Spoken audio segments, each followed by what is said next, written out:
Stories of the Buddha's Former Births. Book 2 Dukanipada. 201. Bandhanagara Jataka. Not iron fetters, etc. This story the master told while staying in Jetavana, about the prison house. At the time of this story we hear that a gang of burglars, highwaymen, and murderers had been caught and haled before the king of Kosala. The king ordered them to be made fast with chains and ropes and fetters.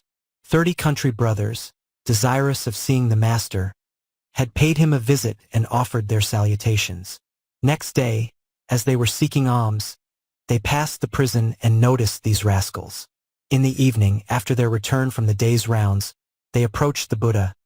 "Sir," they said, "today, as we were seeking alms, we saw in the prison house a number of criminals bound fast in chains and fetters, being in great misery.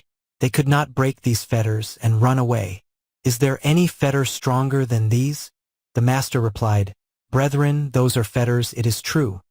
But the fetters which consist of a craving for wealth, corn, sons, wives and children are stronger than they are an hundredfold, nay 1,000-fold.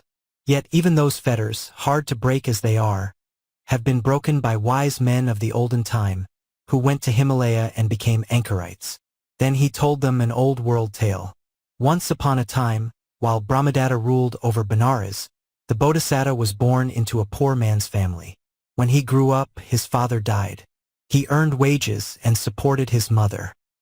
His mother, much against his will, brought a wife home for him and soon after died. Now his wife conceived. Not knowing that she had conceived, he said to her, "Wife, you must earn your living. I will renounce the world." Then said she, "Nay, for I am with child. Wait and see the child that is born of me, and then go and become a hermit." To this he agreed. So when she was delivered, he said, "Now, wife, you are safely delivered, and I must turn hermit." "Wait," said she, "till the time when the child is weaned." And after that she conceived again. "If I agree to her request," thought the Bodhisattva, "I shall never get away at all. I will flee without saying a word to her, and become a hermit." So he told her nothing, but rose up in the night and fled away. The city guards seized him. "I have a mother to support," said he. "Let me go." Thus he made them let him go free, and after staying in a certain place, he passed out by the chief gate and made his way to the Himalayas, where he lived as a recluse, and caused the supernatural faculties and the attainments to spring up within him, as he dwelt in the rapture of meditation. As he dwelt there, he exulted, saying, "The bond of wife and child, the bond of passion, so hard to break, is broken."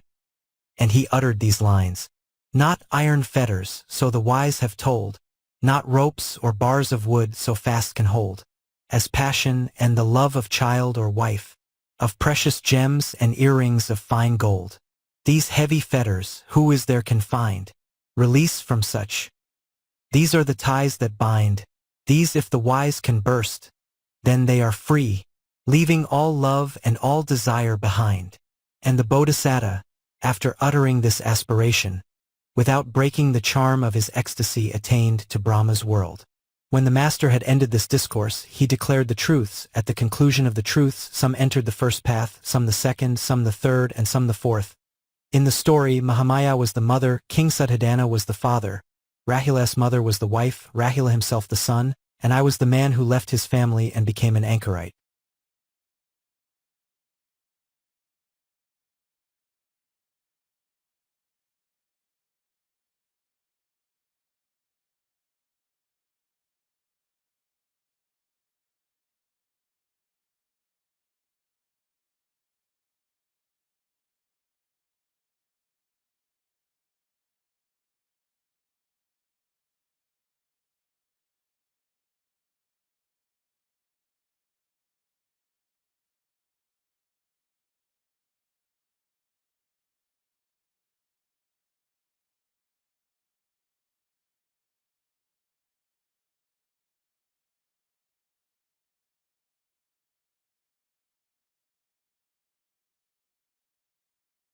Stories of the Buddha's Former Births.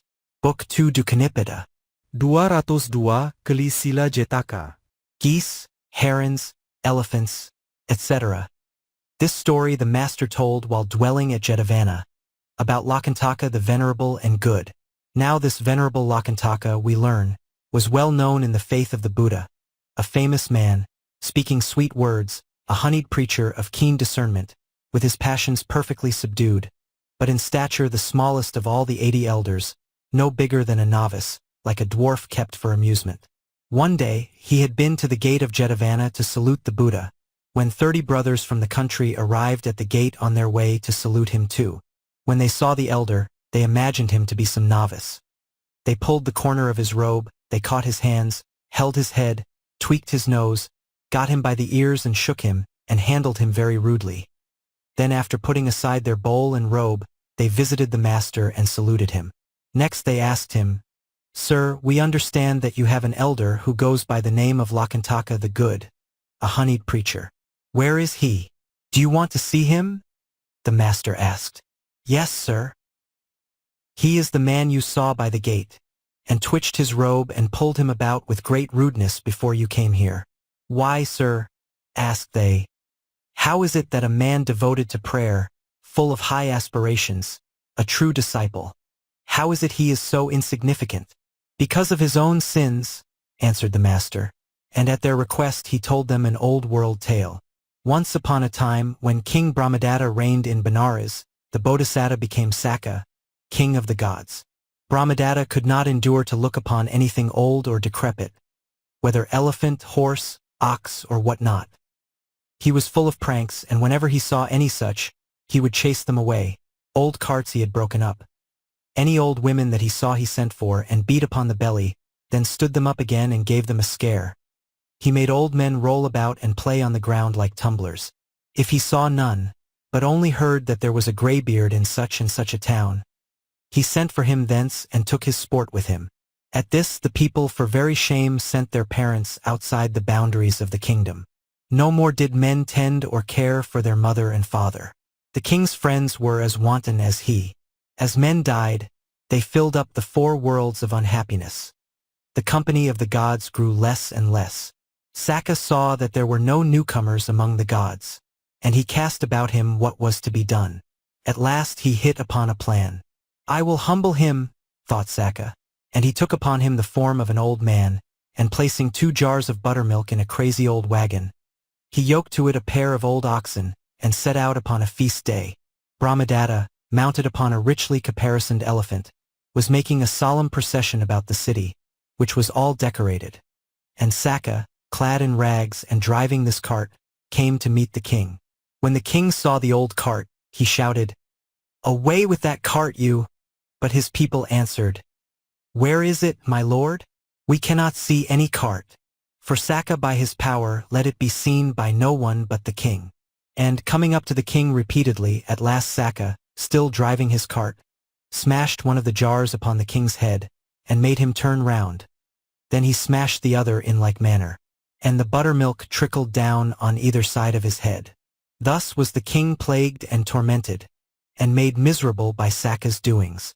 When Sakka saw his distress, he made the cart disappear, and took his proper shape again. Poised in mid-air, thunderbolt in hand, he upbraided him. "O wicked and unrighteous king, will you never become old yourself? Will not age assail you? Yet you sport and mock and do despite to those who are old. It is through you alone, and these doings of yours, that men die on every hand, and fill up the 4 worlds of unhappiness, and that men cannot care for their parents' welfare. If you do not cease from this, I will cleave your head with my thunderbolt. Go and do so no more." With this rebuke, he declared the worth of parents, and made known the advantage of reverencing old age. After which discourse he departed to his own place. From that time forward the king never so much as thought of doing anything like what he had done before. This story ended, the master, becoming perfectly enlightened, recited these 2 couplets.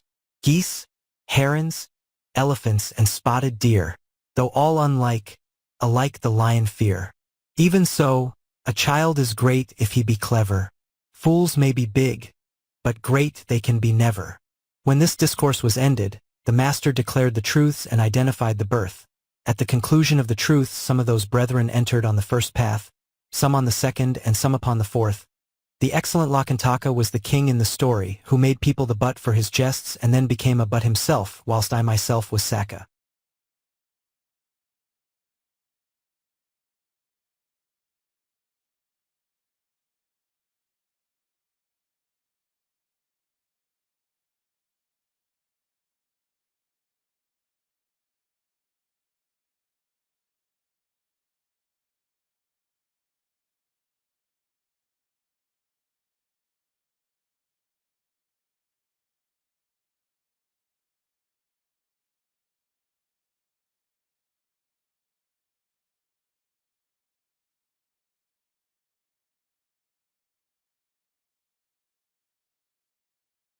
Stories of the Buddha's Former Births. Book 2 Dukanipada. 203. Khandha-Vatta Jataka. Viraka Snakes I Love, etc. This story the master told whilst living at Jetavana, about a certain brother. As he sat, we are told, at the door of his living room, chopping sticks, a snake crept out of a rotten log and bit his toe. He died on the spot. All the monastery learnt how he had come by his sudden death. In the Hall of Truth they began talking about it, saying how brother so-and-so was sitting at his door, chopping wood, when a snake bit him and he died immediately of the bite. The master came in and wanted to know what they were discussing as they sat there together. They told him, said he, "Brethren, if our brother had practiced kindness towards the 4 royal races of serpents, that snake would not have bitten him." Wise anchorites in bygone days, before the Buddha was born, by using kindness to these 4 royal races, were released from the fear that sprang from these serpents. Then he told them an old world tale. Once upon a time, during the reign of Brahmadatta king of Benares, the Bodhisattva came into the world as a young Brahmin of Kasi. When he came of age, he quelled his passions and took upon him the life of an ascetic. He developed the supernatural faculties and the attainments. He built an hermitage by the bend of the Ganges near the foot of Himalaya, and there he dwelt, surrounded by a band of ascetics, lost in the rapture of meditation. At that time there were many kinds of snakes upon the Ganges bank, which did mischief to the hermits, and many of them perished by snake bite. The ascetics told the matter to the Bodhisattva. He summoned all the ascetics to meet him and thus addressed them, "If you showed goodwill to the 4 royal races of snakes, no serpents would bite you. Therefore from this time forward do you show goodwill to the 4 royal races." Then he added this verse, "Virapaka snakes I love, Irapatha snakes I love, Chabyaputta snakes I love, Kanhagatamas I love." After thus naming the 4 royal families of the snakes, he added, "If you can cultivate goodwill towards these, no snake creature will bite you or do you harm." Then he repeated the second verse, "Creatures all beneath the sun, 2 feet, 4 feet more or none. How I love you, every one." Having declared the nature of the love within him, he uttered another verse by way of prayer. "Creatures all, 2 feet or 4, you with none and you with more, do not hurt me, I implore." Then again, in general terms, he repeated one verse more.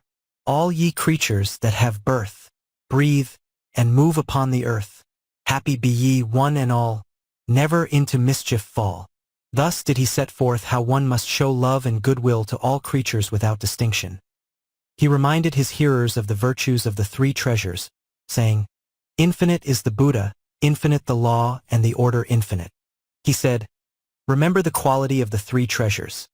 And thus having shown them the infinity of the 3 treasures, and wishing to show them that all beings are finite, he added, "Finite and measurable are creeping things, snakes, scorpions, centipedes, spiders, lizards, mice." Then again, as the passions and lusts in these creatures are the qualities which make them finite and limited, let us be protected night and day against these finite things by the power of the 3 treasures, which are infinite. Wherefore remember the worth of the 3 treasures. Then he recited this stanza, "Now I am guarded safe and fenced around. Now let all creatures leave nay to my ground. All honor to the blessed one I pay, and the 7 Buddhas who have passed away." And bidding them also remember the 7 Buddhas whilst they did honor, the Bodhisattva composed this guardian charm and delivered it to his band of sages. Thenceforward the sages bore in mind the Bodhisattva's admonition, and cherished love and goodwill, and remembered the Buddha's virtues. As they did this, all the snake kind departed from them, and the Bodhisattva cultivated the excellencies, and attained to Brahma's heaven. When the master had ended this discourse, he identified the birth. The Buddha's followers were then the followers of the sage, and their teacher was I myself.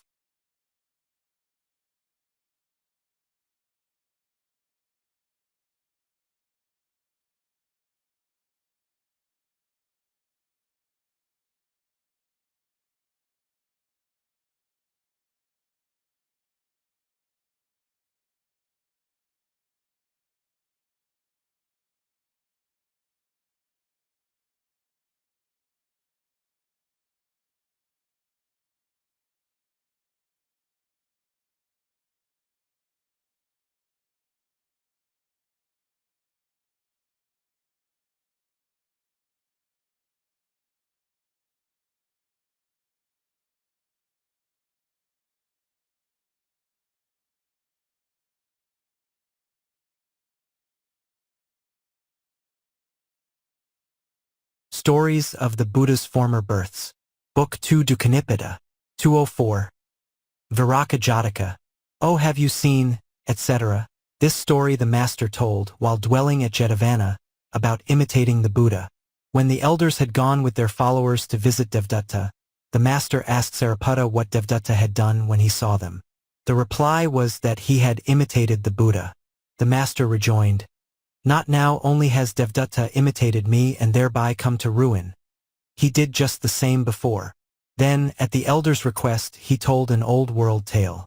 Once upon a time, while Brahmadatta reigned as king in Benares, the Bodhisattva became a marsh crow and dwelt by a certain pool. His name was Viraka the Strong. There arose a famine in Kasi. Men could not spare food for the crows, nor make offering to goblins and snakes. One by one the crows left the famine-stricken land, and betook them to the woods. A certain crow named Savathaka, who lived at Benares, took with him his lady crow and went to the place where Viraka lived, making his abode beside the same pool. One day this crow was seeking food about the pool. He saw how Viraka went down into it and made a meal off some fish, and afterwards came up out of the water again and stood drying his feathers. Under the wing of that crow, thought he, plenty of fish are to be got. I will become his servant. So he drew near. What is it, sir? Asked Viraka. I want to be your servant, my lord, was the reply. Viraka agreed, and from that time the other served him. And from that time Viraka used to eat enough fish to keep him alive, and the rest he gave to Savathaka as soon as he had caught them. And when Savathaka had eaten enough to keep him alive, he gave what was over to his wife. After a while pride came into his heart. This crow, said he, is black and so am I. In eyes and beak and feet too, there is no difference between us. I don't want his fish. I will catch my own. So he told Viraka that for the future he intended to go down to the water and catch fish himself. Then Viraka said, Good friend, you do not belong to a tribe of such crows as are born to go into water and catch fish. Don't destroy yourself. But in spite of this attempt to dissuade him, Savathaka did not take the warning to heart. Down he went to the pool, down into the water, but he could not make his way through the weeds and come out again. There he was, entangled in the weeds, with only the tip of his beak appearing above the water. So not being able to breathe, he perished there beneath the water. His mate noticed that he did not return, and went to Viraka to ask news of him. My lord, she asked, Savathaka is not to be seen. Where is he? And as she asked him this, she repeated the first stanza. Oh, have you seen Savathaka, O Viraka, have you seen? My sweet-voiced mate whose neck is like the peacock in its sheen. When Viraka heard it, he replied, Yes, I know where he is gone, and recited the second stanza.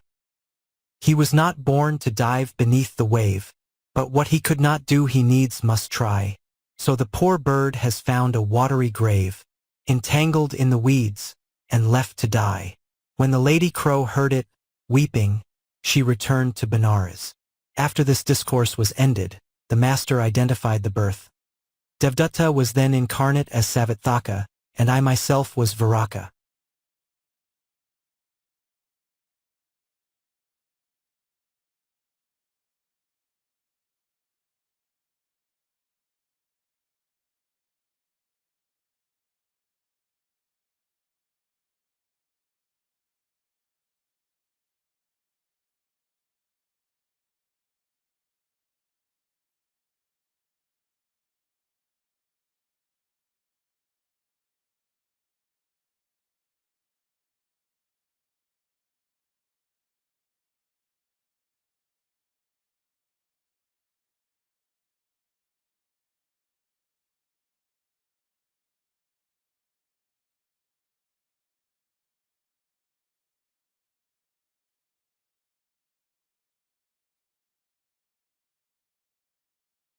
Stories of the Buddha's Former Births.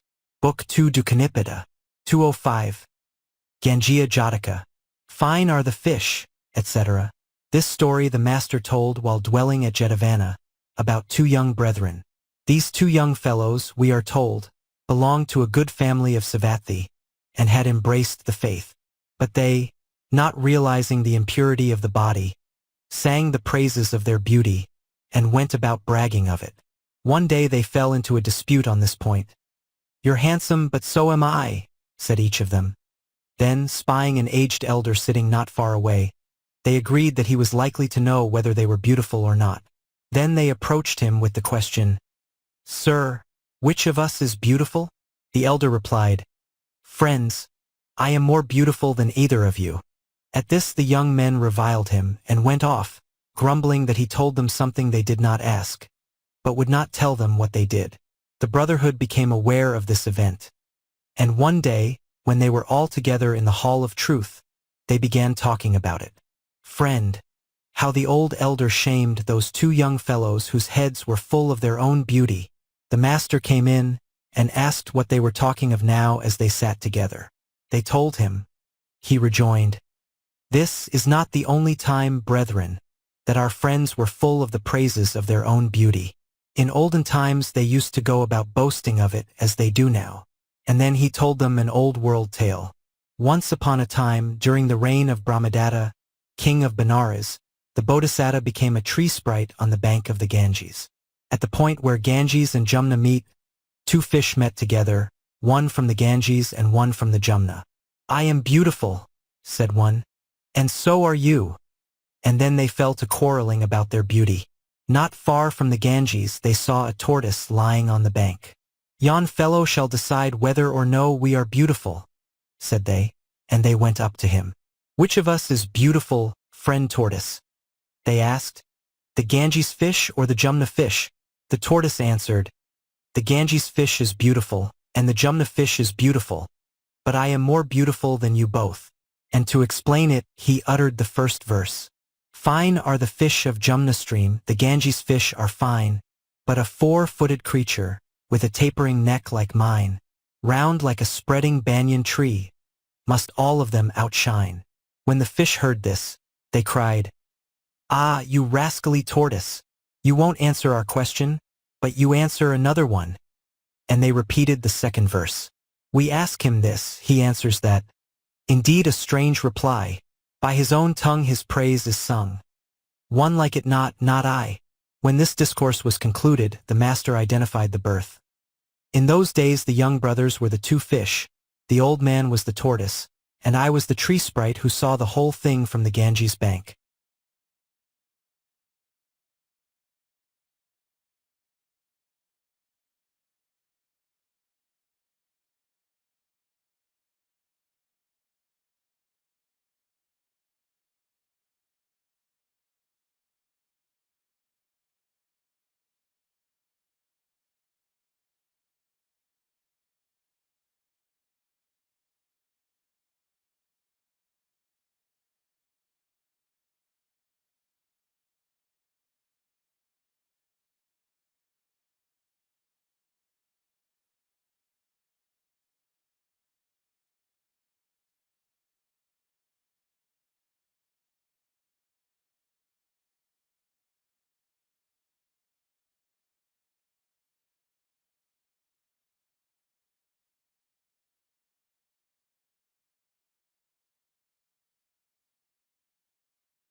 Stories of the Buddha's Former Births.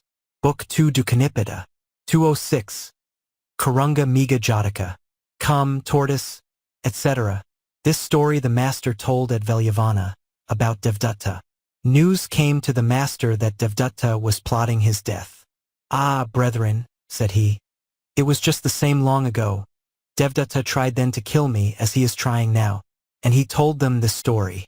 Once upon a time, when Brahmadatta was king of Benares, the Bodhisattva became an antelope and lived within a forest in a thicket near a certain lake. Not far from the same lake sat a woodpecker perched at the top of a tree, and in the lake dwelt a tortoise. and the three became friends and lived together in amity.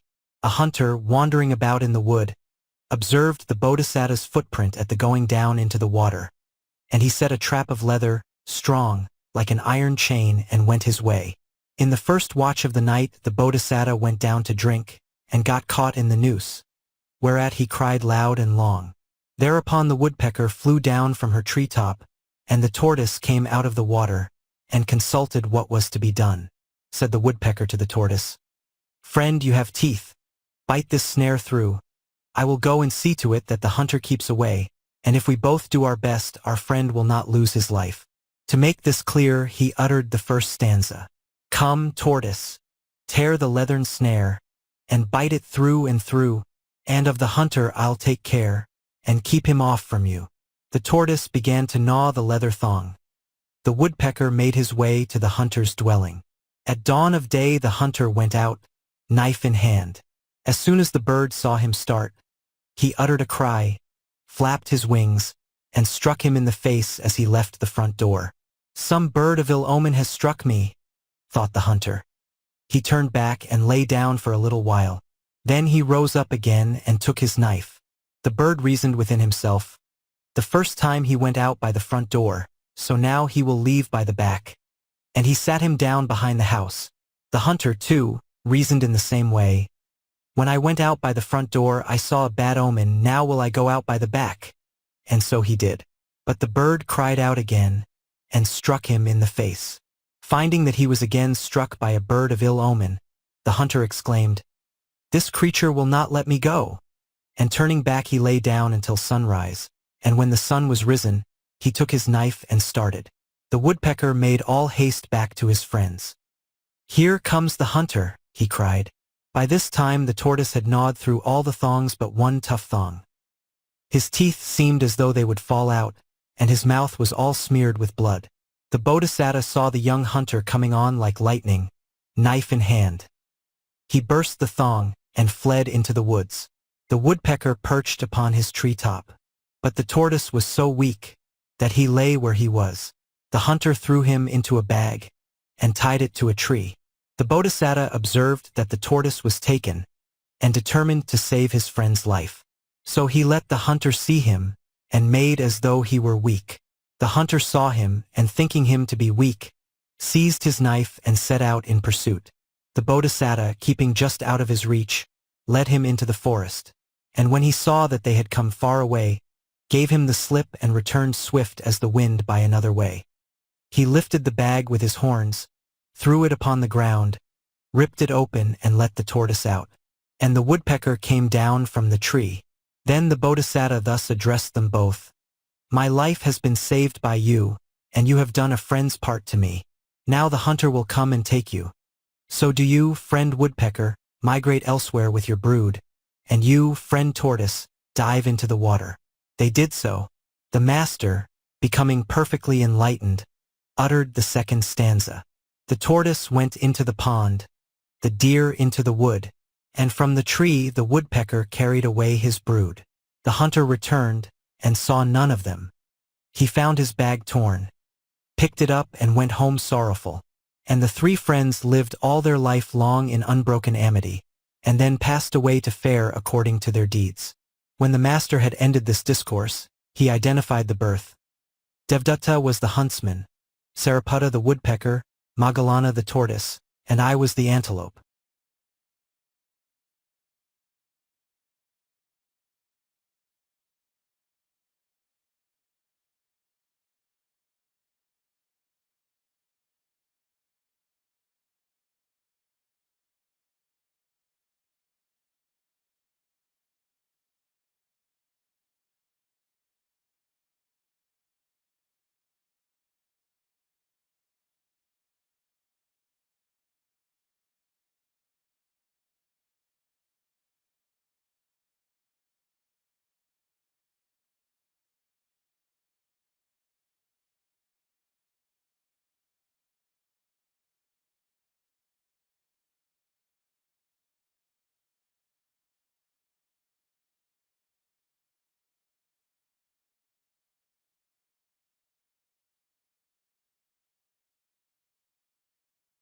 Stories of the Buddha's Former Births. Book 2 Dukanipada. 207. Assaka Jataka. Once with the great King Assaka, etc. This story the master told while staying in Jetavana, about someone who was distracted by the recollection of a former wife. He asked the brother whether he were really lovesick. The man said, "Yes." "Whom are you in love with?" The master continued. "My late wife," was the reply. Then the master said, "Not this once only, brother. Have you been full of desire for this woman? In olden days her love brought you to great misery." And he told a story. Once upon a time, there was a King Assaka reigning in Padali, which is a city of the kingdom of Kasi. His queen consort, named Abari, was very dear to him. She was charming and graceful, and beautiful passing the beauty of women, though not so fair as a goddess. She died. And at her death the king was plunged in grief, and became sad and miserable. He had the body laid in a coffin, and embalmed with oil and ointment, and laid beneath the bed. And there he lay without food, weeping and wailing. In vain did his parents and kinsfolk, friends and courtiers, priests and laymen, bid him not to grieve, since all things pass away. They could not move him. As he lay in sorrow, 7 days passed by. Now the Bodhisattva was at that time an ascetic who had gained the 5 supernatural faculties and the 8 attainments. He dwelt at the foot of Himalaya. He was possessed of perfect supernatural insight, and as he looked round India with his heavenly vision, he saw this king lamenting, and straightway resolved to help him. By his miraculous power he rose in the air, and alighted in the king's park, and sat down on the ceremonial stone, like a golden image.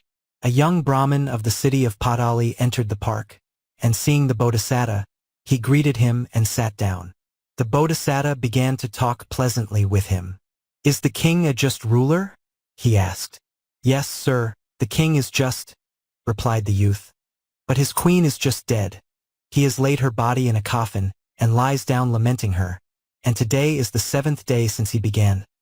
Why do you not free the king from this great grief? Virtuous beings like you ought to overcome the king's sorrow." "I do not know the king, young man," said the Bodhisattva.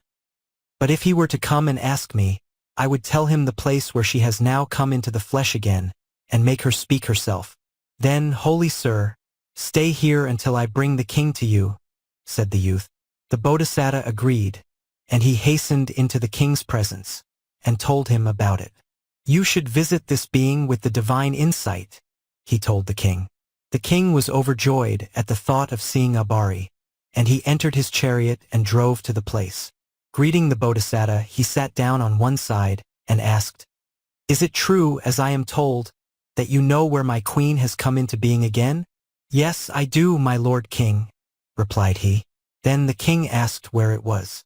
The Bodhisattva replied, "O king, she was intoxicated with her beauty, and so fell into negligence and did not do fair and virtuous acts. So now she has become a little dung worm in this very park." "I don't believe it," said the king. "Then I will show her to you and make her speak," answered the Bodhisattva. "Please make her speak," said the king. The Bodhisattva commanded, "Let the 2 that are busy rolling a lump of cow dung come forth before the king." And by his power he made them do it, and they came. The Bodhisattva pointed one out to the king. "There is your queen Abari, O king. She has just come out of this lump, following her husband the dung worm. Look and see." "What? My queen Abari a dung worm? I don't believe it," cried the king. "I will make her speak, O king."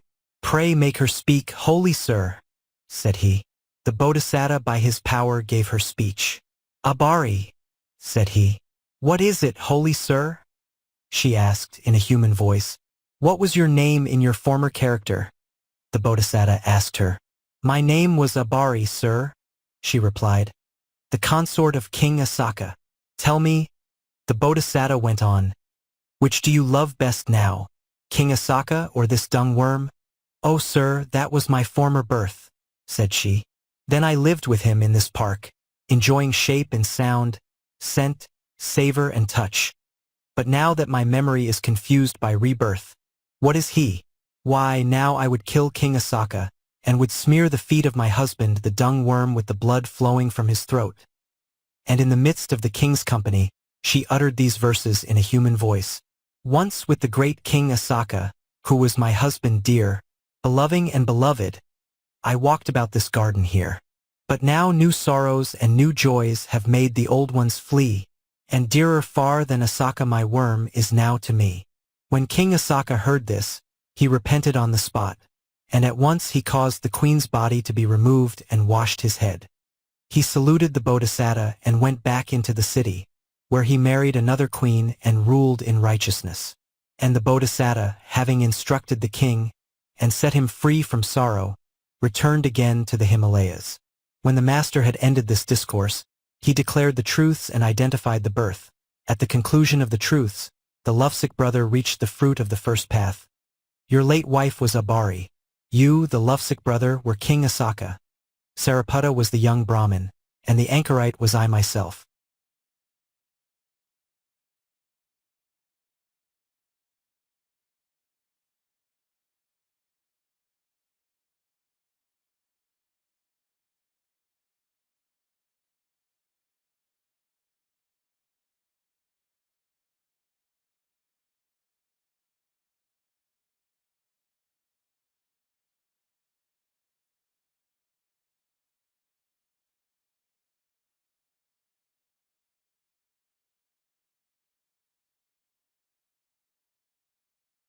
Stories of the Buddha's Former Births.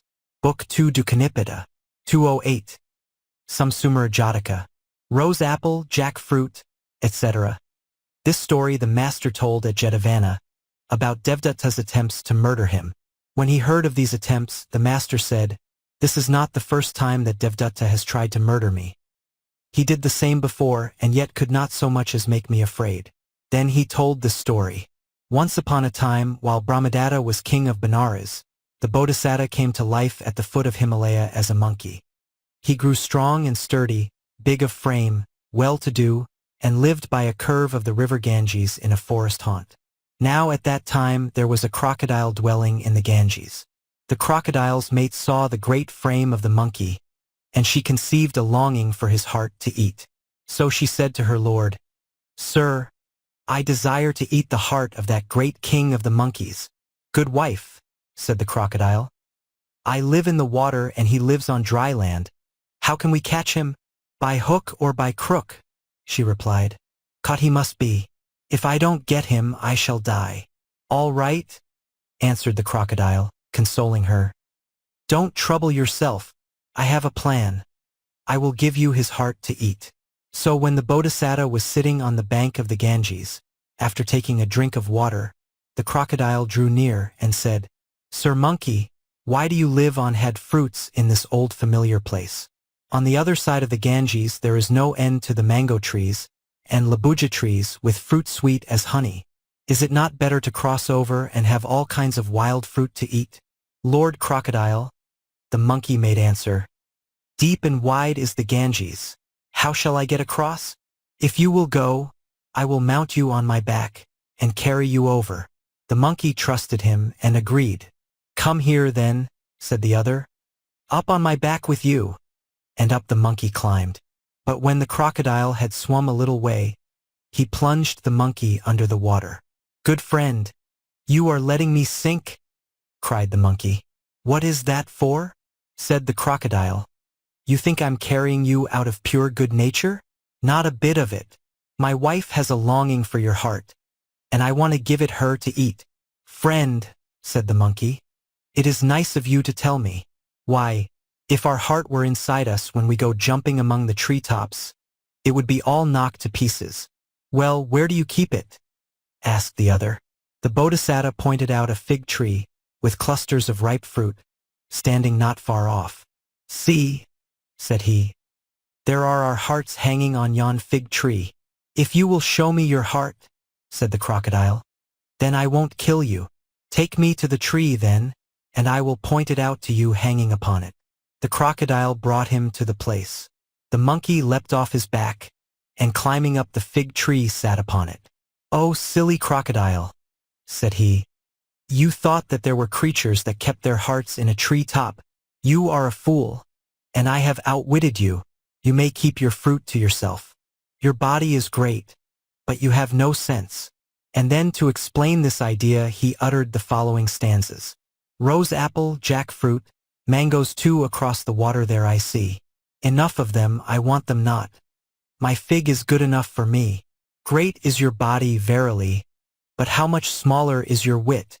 Now go your ways, Sir Crocodile, for I have had the best of it. The crocodile, feeling as sad and miserable as if he had lost 1,000 pieces of money, went back sorrowing to the place where he lived. When the master had ended this discourse, he identified the birth. In those days Devdatta was the crocodile, the Lady Sinka was his mate, and I was the monkey. The following variant, from Russia, Moscow district, may be of interest. It was given me by Mr. I. Nestor Schnurman, who heard it from his nurse about 1860. Once upon a time, the king of the fishes was wanting in wisdom. His advisers told him that once he could get the heart of the fox, he would become wise. So he sent a deputation, consisting of the great magnates of the sea, whales and others. Our king wants your advice on some state affairs. The fox, flattered, consented. A whale took him on his back. On the way the waves beat upon him. At last he asked what they really wanted. They said what their king really wanted was to eat his heart, by which he hoped to become clever. He said, "Why didn't you tell me that before? I would gladly sacrifice my life for such a worthy object. But we foxes always leave our hearts at home. Take me back and I'll fetch it. Otherwise I'm sure your king will be angry." So they took him back. As soon as he got near the shore, he leaped on land and cried, "Ah, you fools! Have you ever heard of an animal not carrying his heart with him?" And ran off. The fish had to return empty.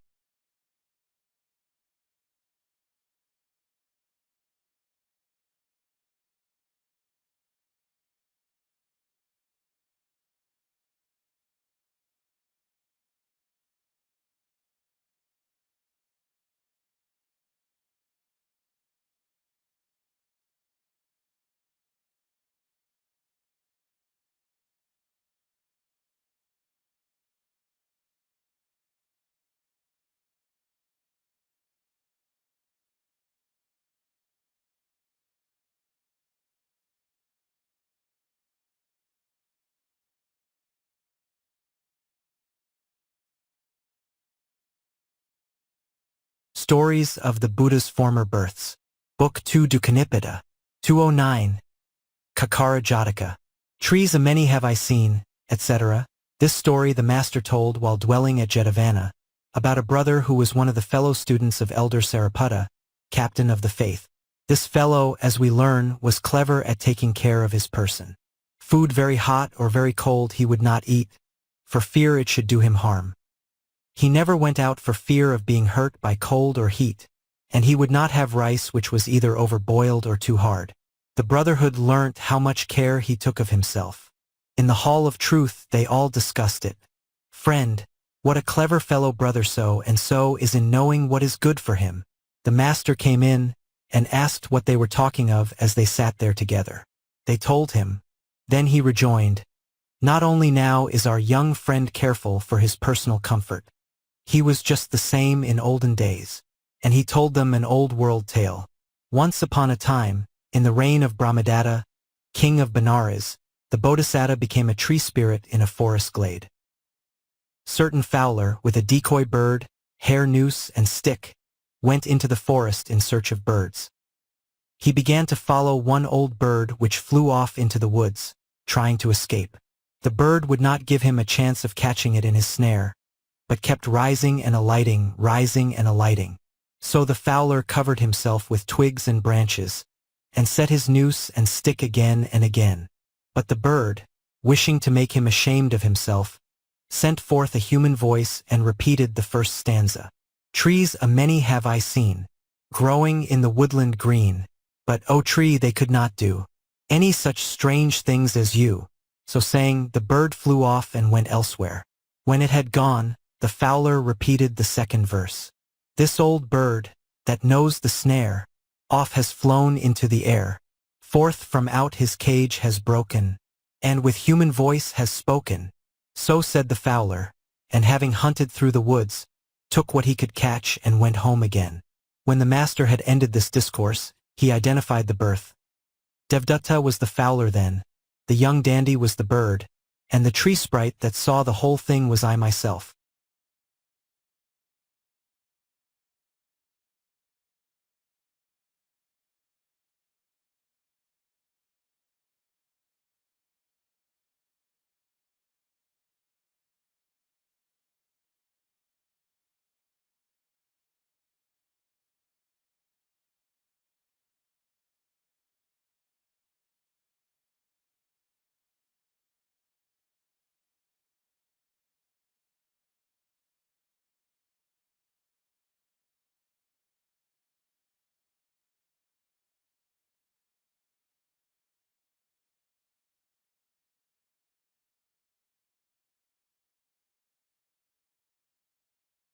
Stories of the Buddha's Former Births. Book 2 Dukanipada. 210. Kandagalaka Jataka. O friend, etc. This was told by the master, during a stay in Velluvana, about Devdatta's attempts to imitate him. When he heard of these attempts to imitate him, the master said, "This is not the first time Devdatta has destroyed himself by imitating me. The same thing happened before." Then he told the story. Once upon a time, when Brahmadatta was king of Benares, the Bodhisattva entered into life as a woodpecker. In a wood of acacia trees he lived, and his name was Kadiravanya, the bird of the acacia wood. He had a comrade named Kandagalaka or Eatbulb who got his food in a wood full of good fruit. One day the friend went to visit Kadiravanya. "My friend is come," thought Kadiravanya, and he led him into the acacia wood and pecked at the tree trunks until the insects came out, which he gave to his friend. As each was given him, the friend pecked it up and ate it as if it were a honey cake. As he ate, pride arose in his heart. "This bird is a woodpecker," thought he, "and so am I. What need for me to be fed by him? I will get my own food in this acacia wood." So he said to Kadiravanya, "Friend, don't trouble yourself. I will get my own food in the acacia wood." Then said the other, "You belong to a tribe of birds which finds its food in a forest of pithless silk cotton trees, and trees that bear abundant fruit. But the acacia is full of pith and hard. Please do not do so." "What?" said Kandagalaka. "Am I not a woodpecker?" And he would not listen, but pecked at an acacia trunk. In a moment his beak snapped off, and his eyes bade fair to fall out of his head, and his head split. So not being able to hold fast to the tree, he fell to the ground, repeating the first verse. "O friend, what is this thorny, cool-leaved tree, which at one blow has broke my beak for me?" Having heard this, Kadiravanya recited the second stanza. "This bird was good for rotten wood, and soft, but once he tried, by some ill hap, hard trees to tap, and broke his skull and died." So said Kadiravanya, and added, "O Kandagalaka, the tree where you broke your head is hard and strong, but the other perished then and there." When the master had ended this discourse, he identified the birth. Devdatta was Kandagalaka, but Kadiravanya was I myself.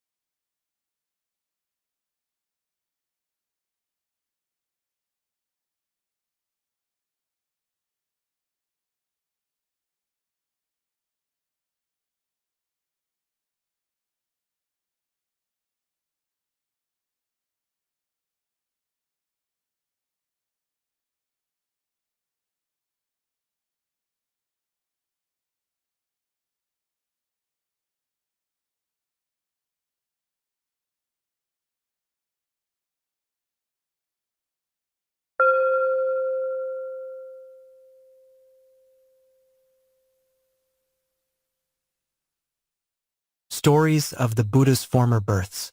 Book 2 Dukanipada. 211. Somadatta Jataka. All the year long never ceasing, etc.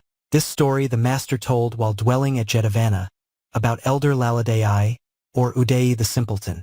This man, we learn, was unable to get out a single sound in the presence of 2 or 3 people. He was so very nervous that he said one thing when he meant another. It happened that the brethren were speaking of this as they sat together in the hall of truth. The master came in and asked what they were talking of as they sat there together.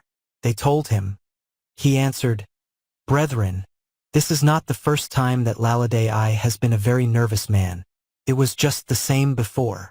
And he told an old world tale. Once on a time, while Brahmadatta was king of Benares, the Bodhisattva was born into a certain Brahmin family in the kingdom of Kasi. When he came of age, he went to study at Takasila. On returning, he found his family poor, and he bade his parents farewell and set out to Benares, saying to himself, "I will set up my fallen family again." At Benares, he became the king's attendant, and he grew very dear to the king and became a favorite. Now his father lived by plowing the land. He had only 1 pair of oxen, and one of them died. He came before the Bodhisattva and said to him, "Son, one of my oxen is dead, and the plowing does not go on. Ask the king to give you 1 ox." "No, father," answered he. "I have but just now seen the king. I ought not to ask him for oxen now. You ask him."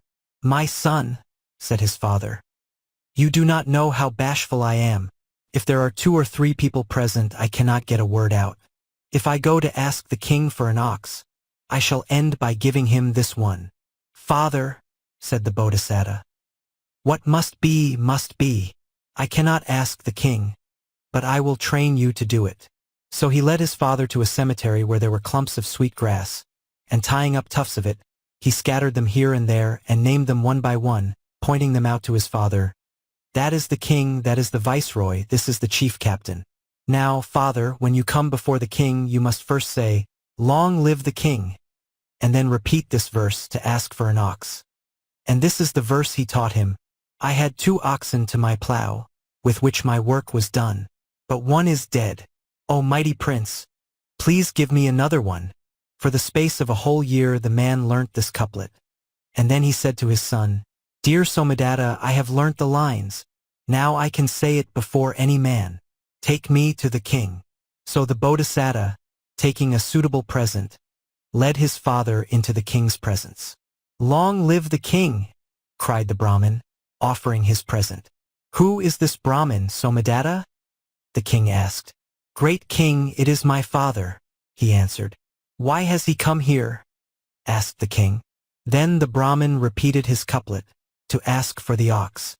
"I had 2 oxen to my plow, with which my work was done, but one is dead. O mighty prince, please take the other one." The king saw that there was some mistake. "Somadatta," said he, smiling, "you have plenty of oxen at home, I suppose? If so, great king, they are your gift." At this answer the king was pleased. He gave the man, for a Brahmin's offering, 16 oxen with fine caparison, and a village to live in, and sent him away with great honor. The Brahmin ascended a car drawn by Sind horses, pure white, and went to his dwelling in great pomp. As the Bodhisattva sat beside his father in the chariot, said he, "Father, I taught you the whole year long, and yet when the moment came you gave your ox to the king." And he uttered the first stanza. All the year long, never ceasing with unwearied diligence. Where the sweet grass grows in clusters day by day, he practiced it. When he came amid the courtiers, all at once he changed the sense. Practice truly not availeth if a man has little wit. When he heard this, the Brahmin uttered the second stanza.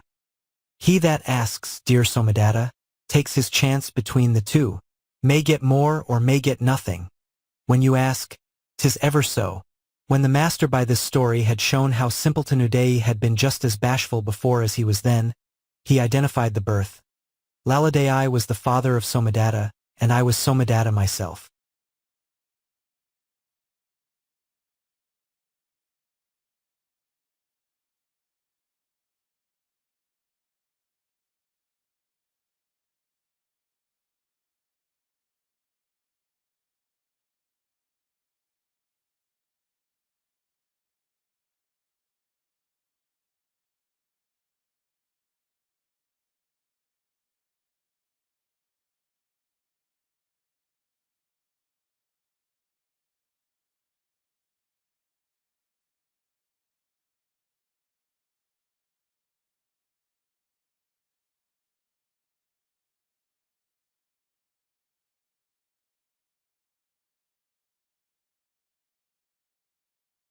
Stories of the Buddha's Former Births.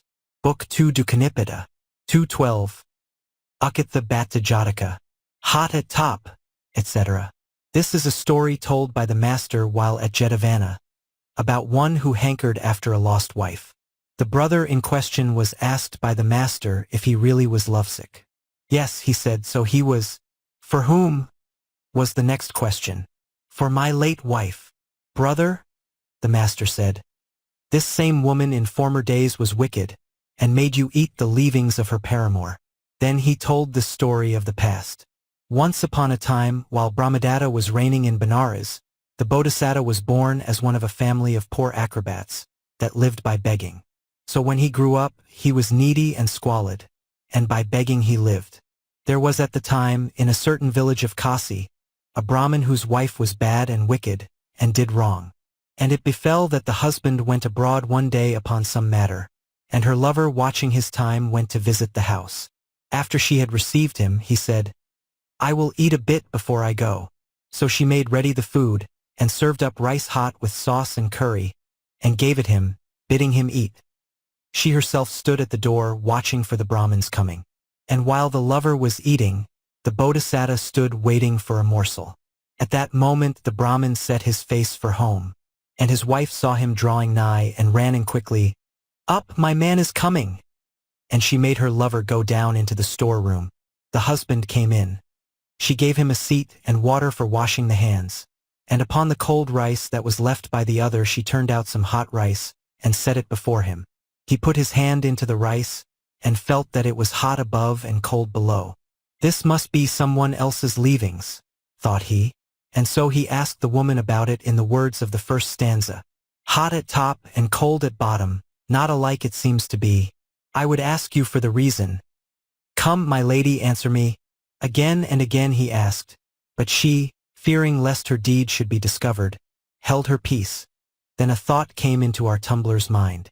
The man down in the storeroom must be a lover, and this is the master of the house. The wife says nothing, for fear that her deed be made manifest. Soho, I will declare the whole matter, and show the Brahmin that a man is hidden in his larder. And he told him the whole matter, how that when he had gone out from his house, another had come in and had done evil, how he had eaten the first rice, and the wife had stood by the door to watch the road, and how the other man had been hidden in the storeroom. And in so saying, he repeated the second stanza. I am a tumbler, sir. I came on begging here intent. He that you seek is hiding in the storeroom. Where he went. By his top knot he hailed the man out of the storeroom, and bade him take care not to do the like again. And then he went away. The Brahmin rebuked and beat them both, and gave them such a lesson that they were not likely to do the same again. Afterwards he passed away to fare according to his deserts. When the master had ended his discourse, he declared the truths and identified the birth. At the conclusion of the truths the lovesick brother reached the fruit of the first path. Your late wife was then the Brahmin's lady. You, the lovesick brother, were the Brahmin himself, and I was the tumbler.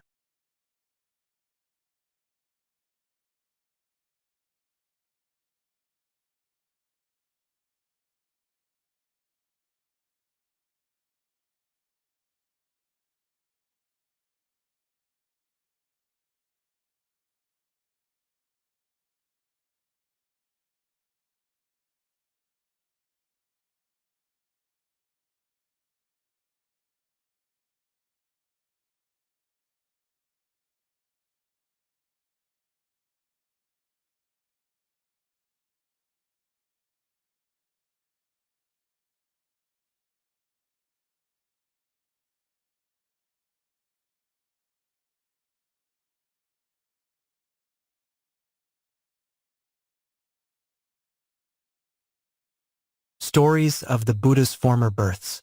Book 2 Dukanipada. 213. Bharu Jataka. The King of Bharu, etc. This story the master told while staying at Jetavana, about the king of Kosala. Now we read that magnificent presents were made to the Blessed One and his company, and they were held in great respect, as it is written. At that time the Blessed One was honored and revered, respected, reverenced, highly esteemed, and received rich presents. Robes, food, lodgment, drugs and medicines and provisions, and the brotherhood was honored, etc., as before. But the pilgrims of heterodox schools were not honored, etc., as before. Well, the sectaries, finding that honor and gifts diminished, convened a secret meeting for deliberation. Since the appearance of the priest Gautama, they said, honor and gifts come no more to us, but he has got the best of both. What can be the reason of his good fortune?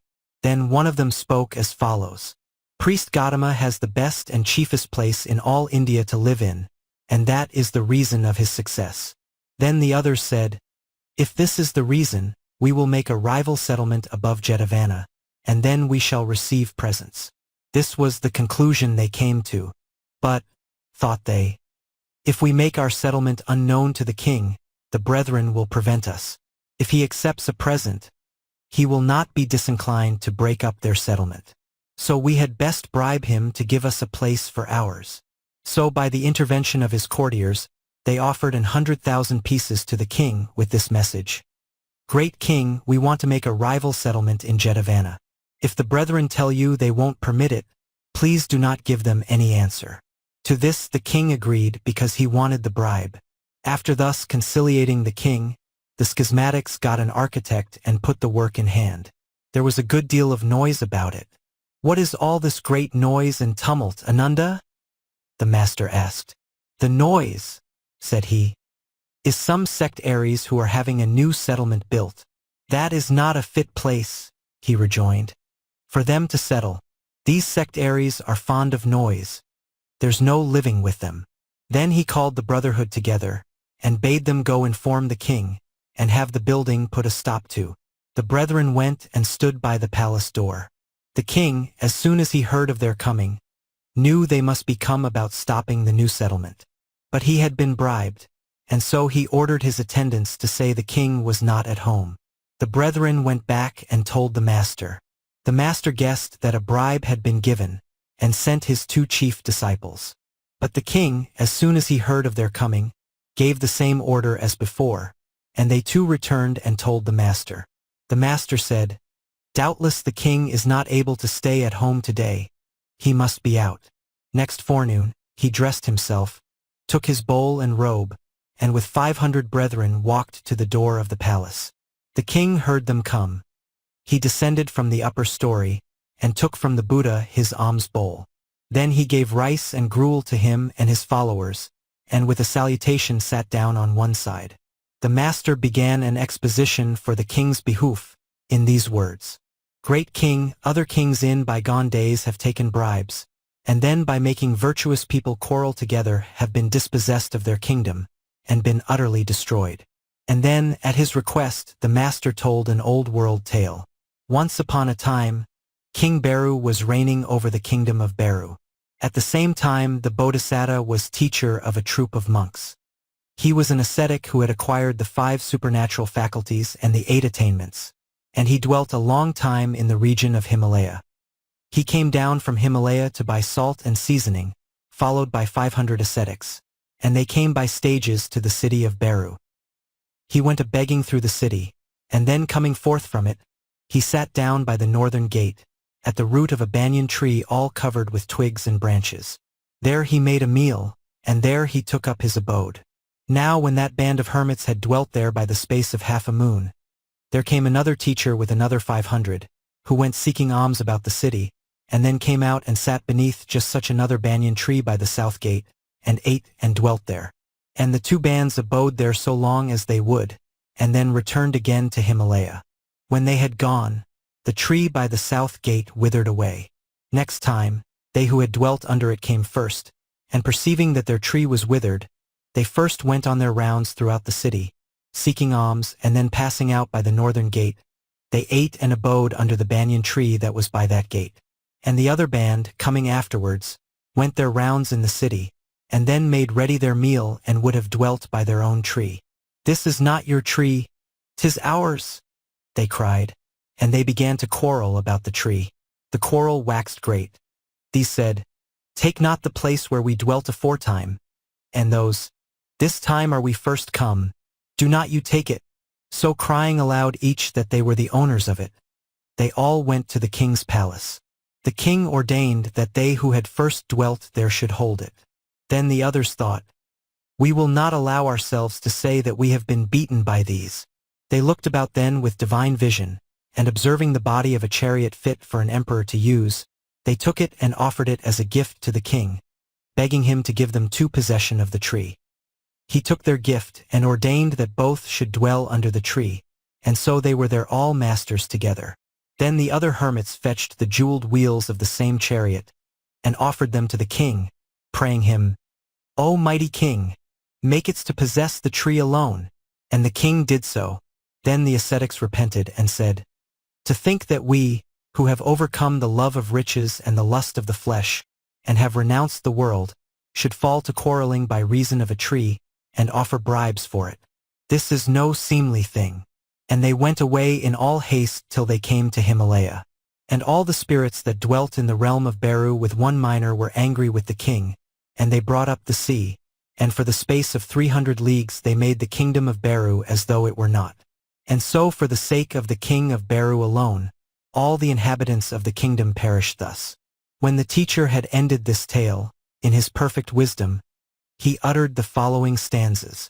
The king of Bharu, as old stories say, made holy hermits quarrel on a day, for the which sin it fell that he fell dead, and with him all his kingdom perished. Wherefore the wise do not approve at all, when that desire into the heart doth fall. He that is free from guile, whose heart is pure, all that he says is ever true and sure. When the master had ended this story, he added, "Great king, one should not be under the power of desire. Two religious persons ought not to quarrel together." Then he identified the birth. "In those days, I was the leader of the sages." When the king had entertained the Buddha, and he had departed, the king sent some men and had the rival settlement destroyed, and the sectaries became homeless.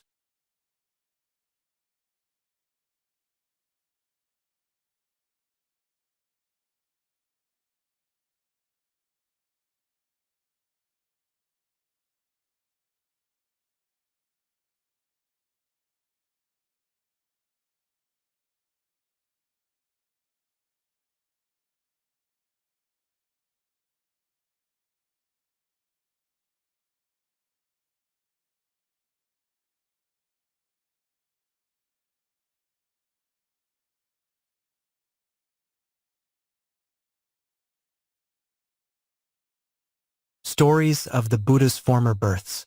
Book 2 Dukanipada. 214. Punna-Nadi Jataka. That which can drink, etc.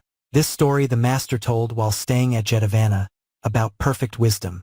On one occasion, the brethren were gathered in the Hall of Truth, talking of the Buddha's wisdom. "Friend, the Supreme Buddha's wisdom is great, and wide, cutting and quick, sharp, penetrating, and full of resource." The master came in and asked what they talked of as they sat there together. They told him, "Not now only," said he, "is the Buddha wise and resourceful.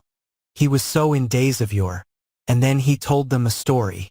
Once on a time, while Brahmadatta was king of Benares, the Bodhisattva came into the world as the son of the court chaplain. When he grew up, he studied at Takasila, and at his father's death he received the office of chaplain, and he was the king's counselor in things human and divine. Afterwards the king opened his ear to breed baits, and in anger bade the Bodhisattva dwell before his face no more, and sent him away from Benares. So he took his wife and family with him, and abode in a certain village of Kasi. Afterward the king remembered his goodness, and said to himself, "It is not meet that I should send a messenger to fetch my teacher. I will compose a verse of poetry and write it upon a leaf. I will cause crow's flesh to be cooked, and after I have tied up letter and meat in a white cloth, I will seal it with the king's seal and send it to him. If he is wise, when he has read the letter and seen that it is crow's meat, he will come. If not, then he will not come."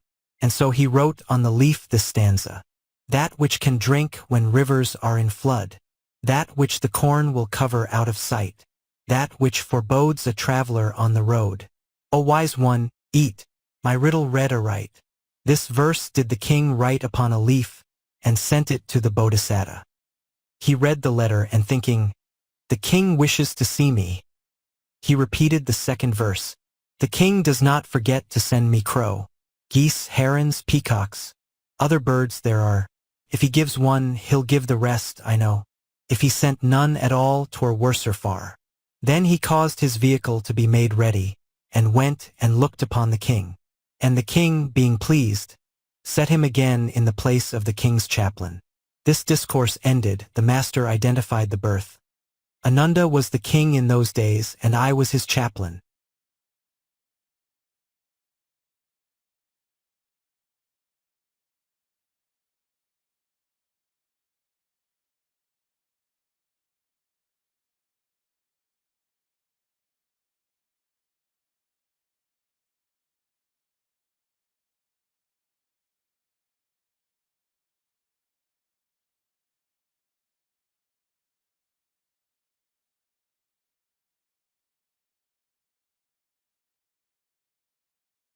Stories of the Buddha's Former Births. Book 2 Dukanipada. 2:15. Kacchapa Jataka. The tortoise needs must speak, etc. This is a story told by the master while staying in Jetavana, about Kokalika. The circumstances which gave rise to it will be set forth under the Mahatakari birth. Here again the master said, "This is not the only time, brethren, that Kokalika has been ruined by talking. It was the same before." And then he told the story as follows. Once on a time Brahmadatta was king of Benares, and the Bodhisatta, being born to one of the king's court, grew up, and became the king's advisor in all things human and divine. But this king was very talkative, and when he talked there was no chance for any other to get in a word. And the Bodhisatta, wishing to put a stop to his much talking, kept watching for an opportunity. Now there dwelt a tortoise in a certain pond in the region of Himalaya. 2 young wild geese, searching for food, struck up an acquaintance with him, and by they grew close friends together. One day these 2 said to him, "Friend Tortoise, we have a lovely home in Himalaya, on a plateau of Mount Siddhakuta, in a cave of gold. Will you come with us?" "Why," said he, "how can I get there?" "Oh, we will take you, if only you can keep your mouth shut, and say not a word to anybody." "Yes, I can do that," says he. "Take me along." So they made the tortoise hold a stick between his teeth, and themselves taking hold so of the 2 ends, they sprang up into the air. The village children saw this, and exclaimed, "There are 2 geese carrying a tortoise by a stick." By this time the geese flying swiftly had arrived at the space above the palace of the king, at Benares. The tortoise wanted to cry out, "Well, and if my friends do carry me, what is that to you, you caitiffs?" And he let go the stick from between his teeth, and falling into the open courtyard he split in 2. What an uproar there was! "A tortoise has fallen in the courtyard, and broken in 2, they cried. The king, with the Bodhisatta and all his court, came up to the place, and seeing the tortoise asked the Bodhisatta a question. "Wise sir, what made this creature fall?" "Now's my time," thought he. "For a long while I have been wishing to admonish the king, and I have gone about seeking my opportunity. No doubt the truth is this. The tortoise and the geese became friendly. The geese must have meant to carry him to Himalaya, and so made him hold a stick between his teeth, and then lifted him into the air. Then he must have heard some remark and wanted to reply, and not being able to keep his mouth shut he must have let himself go, and so he must have fallen from the sky and thus come by his death." So thought he, and addressed the king, "O king, they that have too much tongue, that set no limit to their speaking, ever come to such misfortune as this." And he uttered the following verses. "The tortoise needs must speak aloud, although between his teeth a stick he bit, yet spite of it he spoke and fell beneath. And now, O mighty master, mark it well. See thou speak wisely, see thou speak in season. To death the tortoise fell. He talked too much. That was the reason. He is speaking of me?" The king thought to himself, and asked the Bodhisatta if it was so. "Be it you, O great king, or be it another," replied he. "Whosoever talks beyond measure comes by some misery of this kind." And so he made the thing manifest, and thenceforward the king abstained from talking, and became a man of few words. This discourse ended, the master identified the birth. Kokalika was the tortoise then. The 2 famous elders were the 2 wild geese. Ananda was the king, and I was his wise advisor.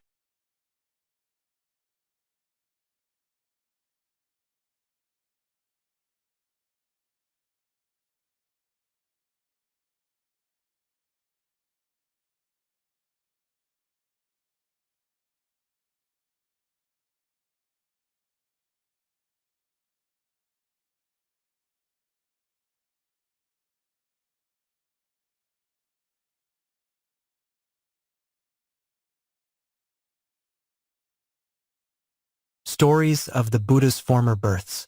Book 2 Dukanipada. 216. Maccha Jataka. "'Tis not the fire," etc. This story the master told during a stay in Jetavana, about one who hankered after a former wife. The master asked this brother, "Is it true, brother, what I hear, that you are lovesick?" "Yes, sir." "For whom?" "For my late wife." Then the master said to him, "This wife, brother, has been the mischief to you.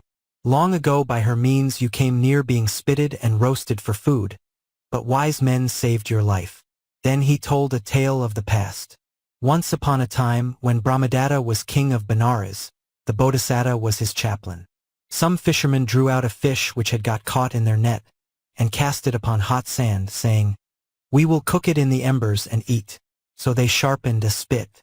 And the fish fell a-weeping over his mate, and said these 2 verses, "'Tis not the fire that burns me, nor the spit that hurts me sore, but the thought my mate may call me a faithless paramour. 'Tis the flame of love that burns me, and fills my heart with pain. Not death is the due of loving. O fishers, free me again." At that moment the Bodhisattva approached the river bank, and hearing the fishes lament, he went up to the fishermen and made them set the fish at liberty. This discourse ended, the master declared the truths and identified the birth. At the conclusion of the truths, the lovesick brother reached the fruit of the first path. The wife was in those days the fish's mate, the lovesick brother was the fish, and I myself was the chaplain.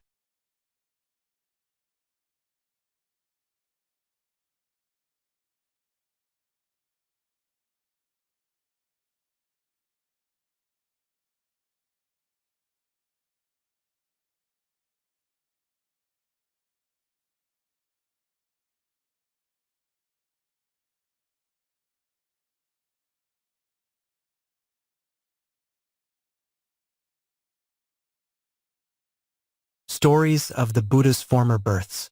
Book 2 Dukanipada. Divisimti septingpatsmitai Seggu Jataka.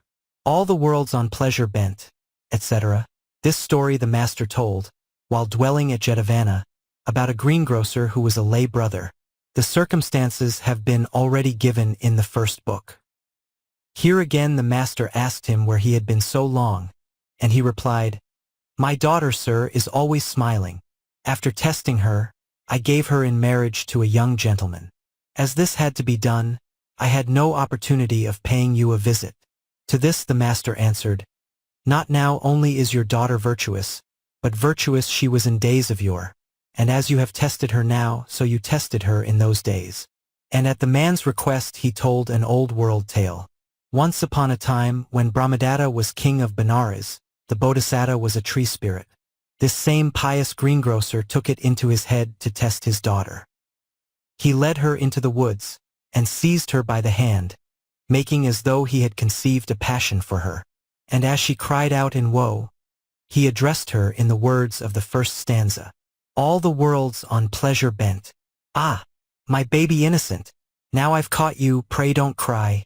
As the town does, so do I." When she heard it, she answered, "Dear father, I am a maid, and I know not the ways of sin." And weeping she uttered the second stanza. "He that should keep me safe from all distress, the same betrays me in my loneliness. My father, who should be my sure defense, here in the forest offers violence." And the greengrocer, after testing his daughter thus, took her home, and gave her in marriage to a young man. Afterwards he passed away according to his deeds. When the master had ended this discourse, he declared the truths and identified the birth. At the end of the truths the greengrocer entered on the fruit of the first path. In those days father and daughter were the snorers now, and the tree spirit that saw it all was I myself.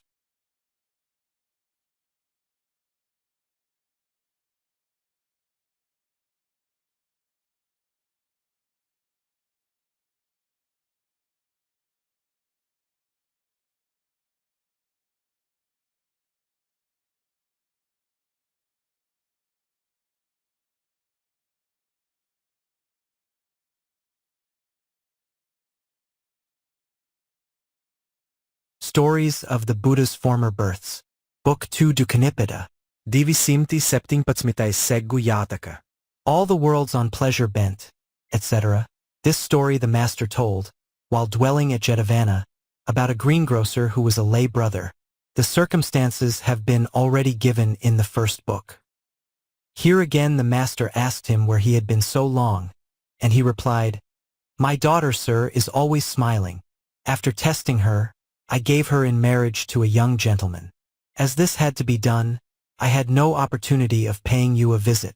To this the master answered, "Not now only is your daughter virtuous, but virtuous she was in days of yore. And as you have tested her now, so you tested her in those days." And at the man's request he told an old world tale. Once upon a time, when Brahmadatta was king of Benares, the Bodhisattva was a tree spirit. This same pious greengrocer took it into his head to test his daughter. He led her into the woods, and seized her by the hand, making as though he had conceived a passion for her. And as she cried out in woe, he addressed her in the words of the first stanza. "All the world's on pleasure bent. Ah, my baby innocent, now I've caught you, pray don't cry. As the town does, so do I." When she heard it, she answered, "Dear father, I am a maid, and I know not the ways of sin."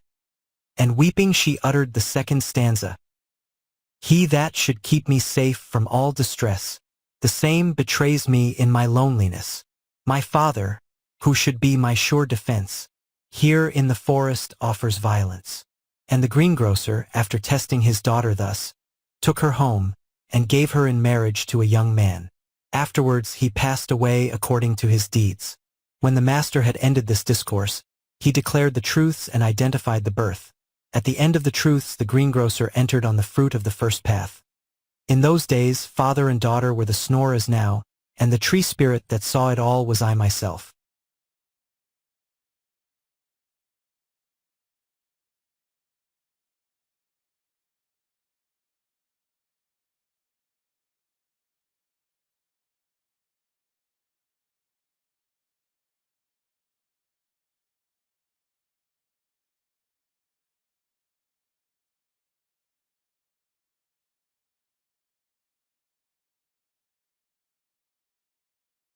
Stories of the Buddha's Former Births. Book 2 Dukanipada. 219. Garahita Jataka. The gold is mine, etc. This story the master told at Jetavana, about a brother who was downcast and discontent. This man could not concentrate his mind on any single object, but his life was all full of discontent, and this was told to the master. When asked by the master if he really were discontented, he said yes. Asked why, he replied that it was through his passions. "Oh, brother," said the master, "this passion has been despised even by the lower animals. And can you, a priest of such a doctrine, yield to discontent arising from the passion that even brutes despise?" Then he told him an old world tale.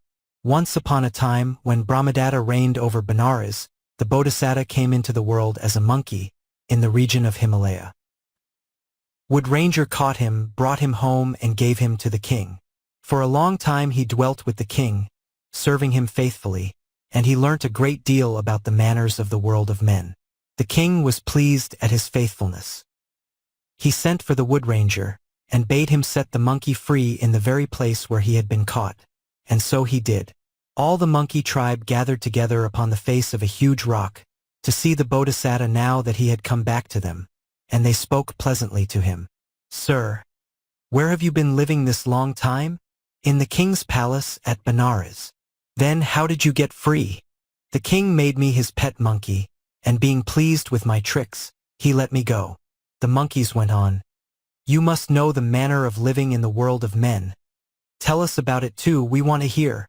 "Don't ask me the manner of men's living," quoth the Bodhisattva. "Do tell, we want to hear," they said again. "Mankind," said he, "both princes and Brahmins cry out, 'Mine, mine.' They know not of the impermanence, by which the things that be are not. Hear now the way of these blind fools." And he spoke these verses, "The gold is mine, the precious gold." So cry they night and day. These foolish folk cast never a look upon the holy way. There are two masters in the house. One has no beard to wear, but has long breasts, ears pierced with holes, and goes with plaited hair. His price is told in countless gold. He plagues all people there. On hearing this, all the monkeys cried out, "Stop! Stop! We have heard what it is not meet to hear." And with both hands they stopped their ears tight. And they liked not the place, because they said, "In this place we heard a thing not seemly." So they went elsewhere. And this rock went by the name of Garahita Rock, or the Rock of Blaming. When the master had ended this discourse, he declared the truths and identified the birth. At the conclusion of the truths, this brother reached the fruit of the first path. The Buddha's present followers were that troop of monkeys, and their chief was I myself.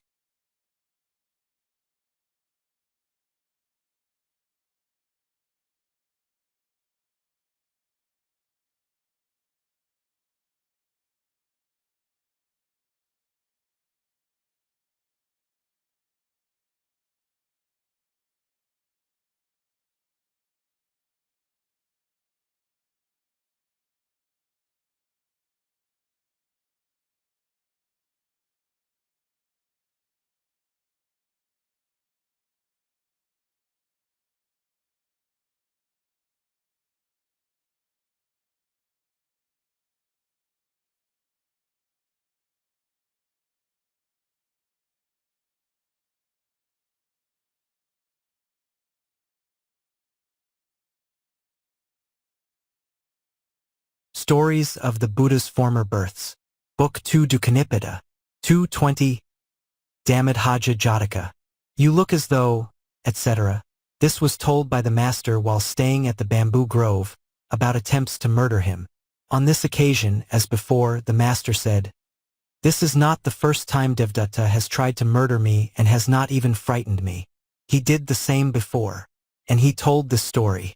Once upon a time reigned at Benares a king named Yasapani, the Glorious. His chief captain was named Kalaka, or Blackie.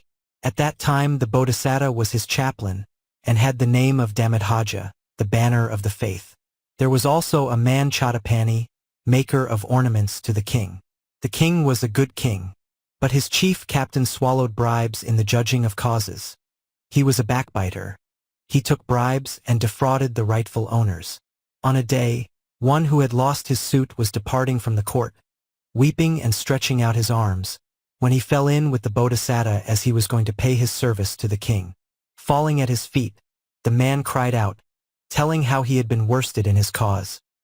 "Although such as you, my lord, instruct the king in the things of this world and the next, the commander-in-chief takes bribes and defrauds rightful owners." The Bodhisattva pitied him. "Come, my good fellow," says he, "I will judge your cause for you." And he proceeded to the courthouse. A great company gathered together. The Bodhisattva reversed the sentence, and gave judgment for him that had the right. The spectators applauded. The sound was great. The king heard it, and asked, "What sound is this I hear?" "My lord king," they answered, "it is a cause wrongly judged that has been judged aright by the wise Dhammaddhaja. That is why there is this shout of applause." The king was pleased and sent for the Bodhisattva. "They tell me," he began, "that you have judged a cause?" "Yes, great king, I have judged that which Kalaka did not judge aright." "Be you judge from this day," said the king. "It will be a joy for my ears and prosperity for the world." He was unwilling, but the king begged him, "In mercy to all creatures, sit you in judgment." And so the king won his consent. From that time Kalaka received no presents, and losing his gains he spoke calumny of the Bodhisattva before the king, saying, "O mighty king, the wise Dhammaddhaja covets your kingdom." But the king would not believe, and bade him say not so. "If you do not believe me," said Kalaka, "look out of the window at the time of his coming. Then you will see that he has got the whole city into his own hands." The king saw the crowd of those that were about him in his judgment hall. "There is his retinue," thought he. He gave way. "What are we to do, captain?" he asked. "My lord, he must be put to death." "How can we put him to death without having found him out in some great wickedness?" "There is a way," said the other. "What way?" "Tell him to do what is impossible, and if he cannot, put him to death for that." "But what is impossible to him?" "My lord king," replied he, It takes 2 years or twice 2 for a garden with good soil to bear fruit, being planted and tended. Send you for him and say, we want a garden to disport ourselves in tomorrow. Make us a garden. This he will not be able to do, and we will slay him for that fault. The king addressed himself to the Bodhisattva. Wise sir, we have sported long enough in our old garden. Now we crave to sport in a new. Make us a garden. If you cannot make it, you must die. The Bodhisattva reasoned, it must be that Kalaka has set the king against me because he gets no presents if I can. He said to the king, O mighty king, I will see to it. And he went home. After a good meal he lay upon his bed, thinking. Sakka's palace grew hot. Sakka, reflecting, perceived the Bodhisattva's difficulty. He made haste to him, entered his chamber and asked him, Wise sir, what think you on? Poised the while in mid-air. Who are you? Asked the Bodhisattva. I am Sakka. The king bids me make a garden. That is what I am thinking upon. Wise sir, do not trouble. I will make you a garden like the groves of Nandana and Siddhalata. In what place shall I make it? In such and such a place, he told him. Sakka made it and returned to the city of the gods. Next day, the Bodhisattva beheld the garden there in very truth, and sought the king's presence. O king, the garden is ready. Go to your sport.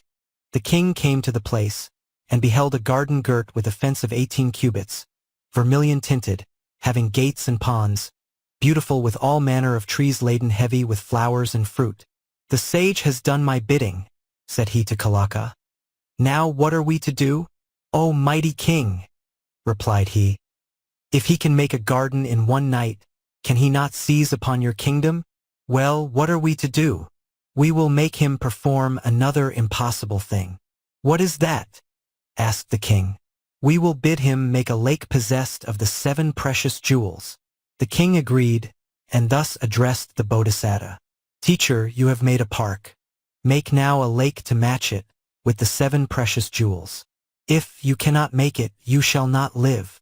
Very good, great king, answered the Bodhisattva. I will make it if I can.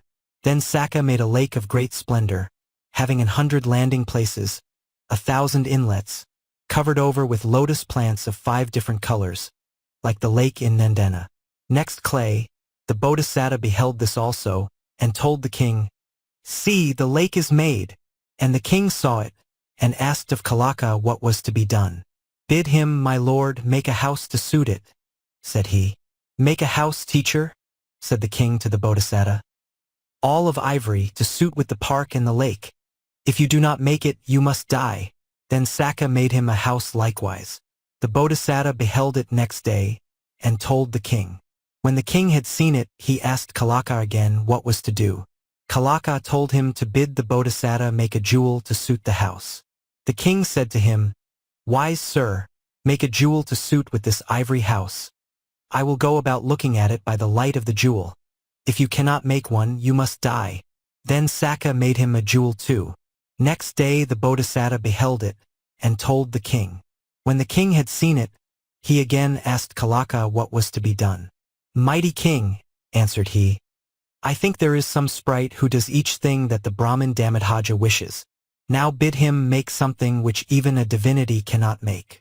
Not even a deity can make a man with all 4 virtues. Therefore bid him make a keeper with these 4.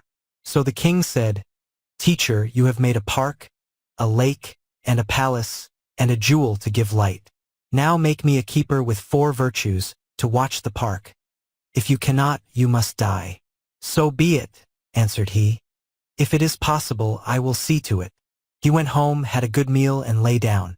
When he awoke in the morning, he sat upon his bed, and thought thus.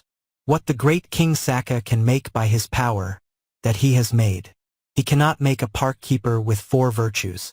This being so, it is better to die forlorn in the woods, than to die at the hand of other men.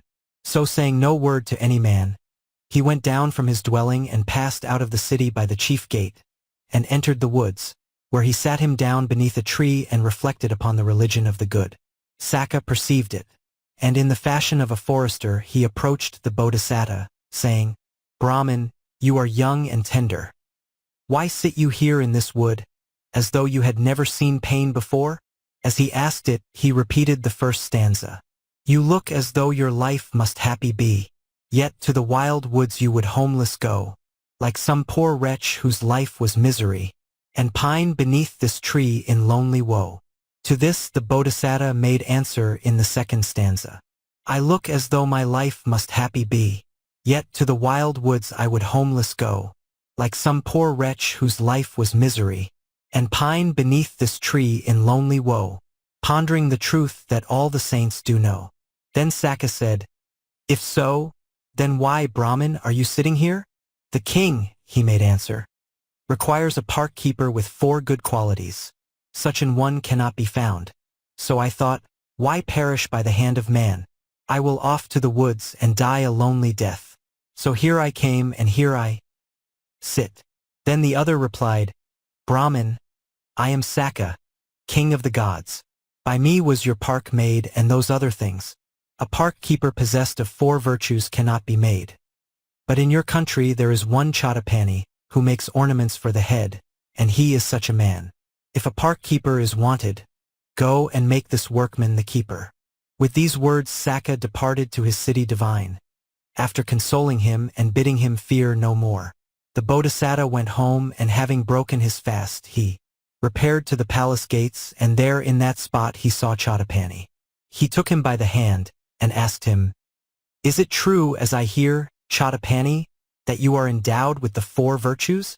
Who told you so? Asked the other. Sakka, king of the gods. Why did he tell you?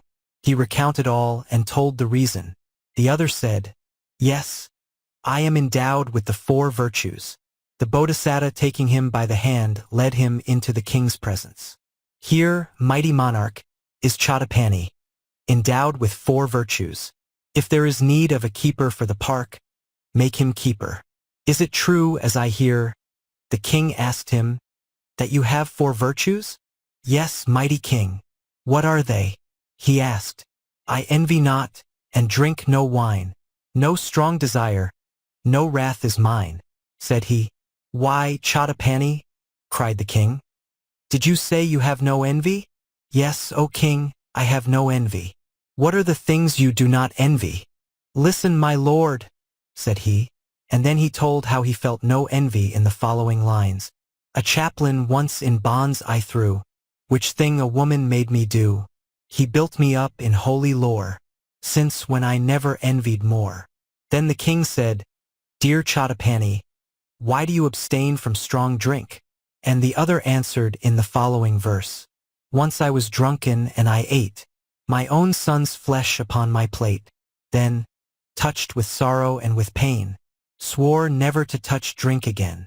Then the king said, But what, dear sir, makes you indifferent, without love? The man explained it in these words. King Khanti-Vassa was my name. A mighty king was I. My boy the Buddha's basin broke, and so he had to die.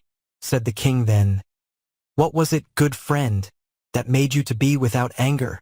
And the other made the matter clear in these lines. As Viraka for 7 years, I practiced charity, and then for 7 ages dwelt in Brahma's heaven on high. When Chattapani had thus explained his 4 attributes, the king made a sign to his attendants, and in an instant all the court, priests and laymen and all, rose up and cried out upon Kalaka, Fie, bribe-swallowing thief and scoundrel! You couldn't get your bribes, and so you would murder the wise man by speaking ill of him. They seized him by hand and foot, and bundled him out of the palace, and catching up whatever they could get hold of, this a stone, and this a staff, they broke his head and did him to death, and dragging him by the feet they cast him upon a dunghill.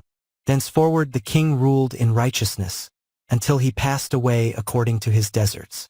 This discourse ended, the master identified the birth.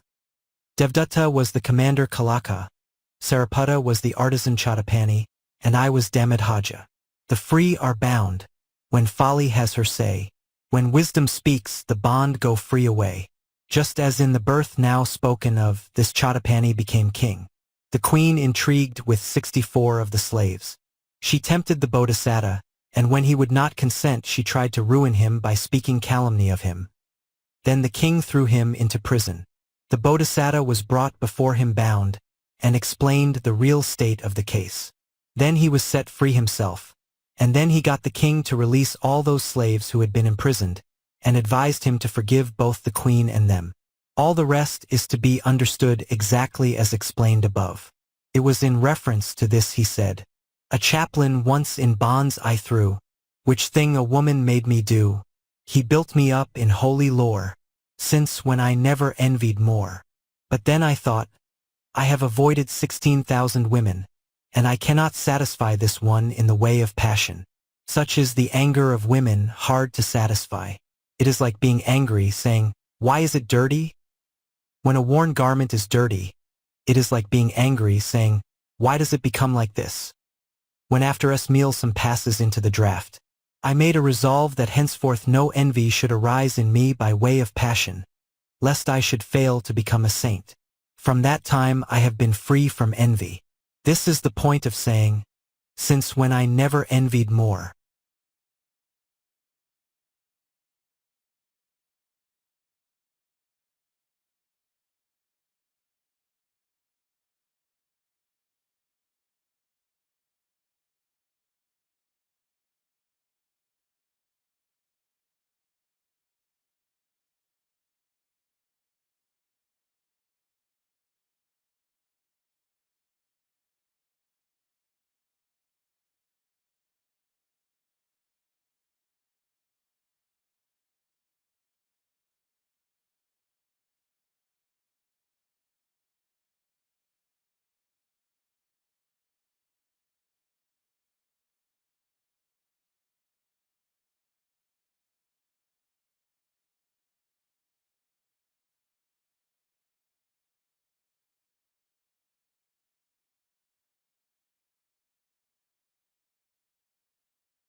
Stories of the Buddha's Former Births.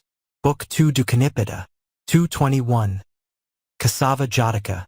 If any man, etc. This story the master told while staying at Jetavana about Devdatta.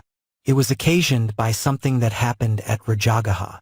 At one period the captain of the faith was living with 500 brethren at the bamboo grove.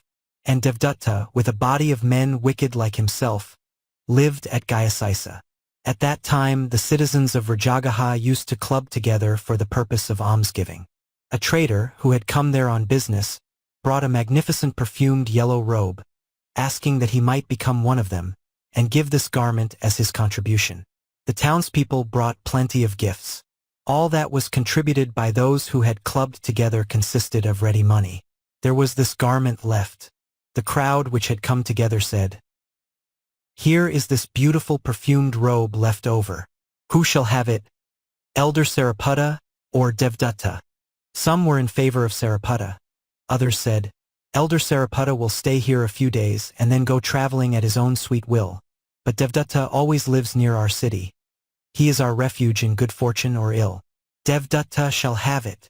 They made a division, and those who voted for Devdatta were in the majority. So to Devdatta they gave it. He had it cut in strips, and sewn together, and colored like gold, and so he wore it upon him. At the same time, 30 brethren went from Savatthi to salute the master. After greetings had been exchanged, they told him all this affair, adding, "And so, sir, Devdatta wears this mark of the saint, which suits him ill enough." "Brethren," said the master, "this is not the first time that Devdatta has put on the garb of a saint, a most unsuitable dress.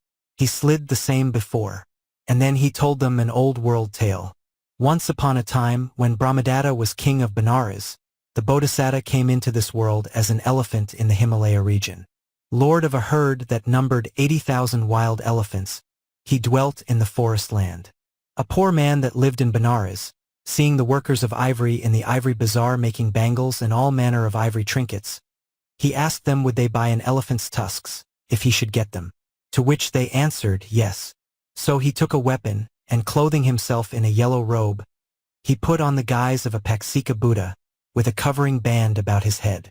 Taking his stand in the path of the elephants, he slew one of them with his weapon, and sold the tusks of it in Benares. And in this manner he made a living. After this he began always to slay the very last elephant in the Bodhisattva's troop. Day by day the elephants grew fewer and fewer. Then they went and asked the Bodhisattva how it was that their numbers dwindled. He perceived the reason. Some man, thought he, stands in the place where the elephants go, having made himself like a Paksika Buddha in appearance. Now can it be he that slays the elephants? I will find him out. So one day he sent the others on before him, and he followed after. The man saw the Bodhisattva, and made a rush at him with his weapon. The Bodhisattva turned and stood. I will beat him to the earth, and kill him, thought he, and stretched out his trunk. When he saw the yellow robes which the man wore, I ought to pay respect to those sacred robes, said he.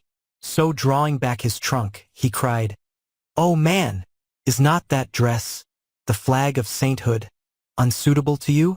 Why do you wear it? And he repeated these lines, If any man, yet full of sin, should dare to don the yellow robe in whom no care for temperance is found, or love of truth, he is not worthy such a robe to wear.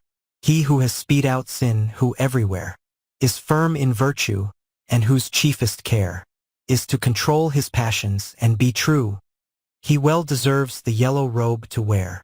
With these words, the Bodhisattva rebuked the man, and bade him never come there again, else he should die for it. Thus he drove him away.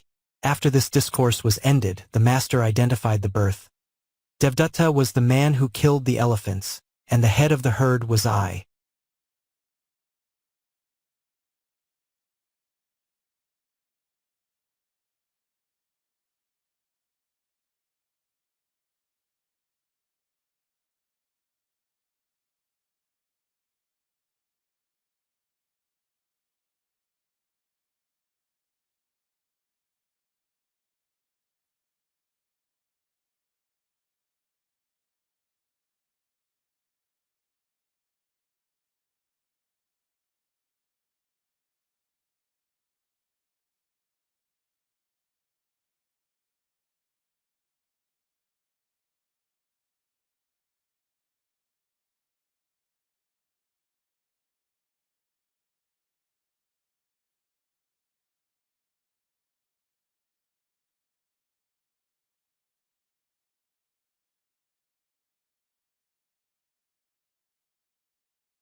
Stories of the Buddha's Former Births.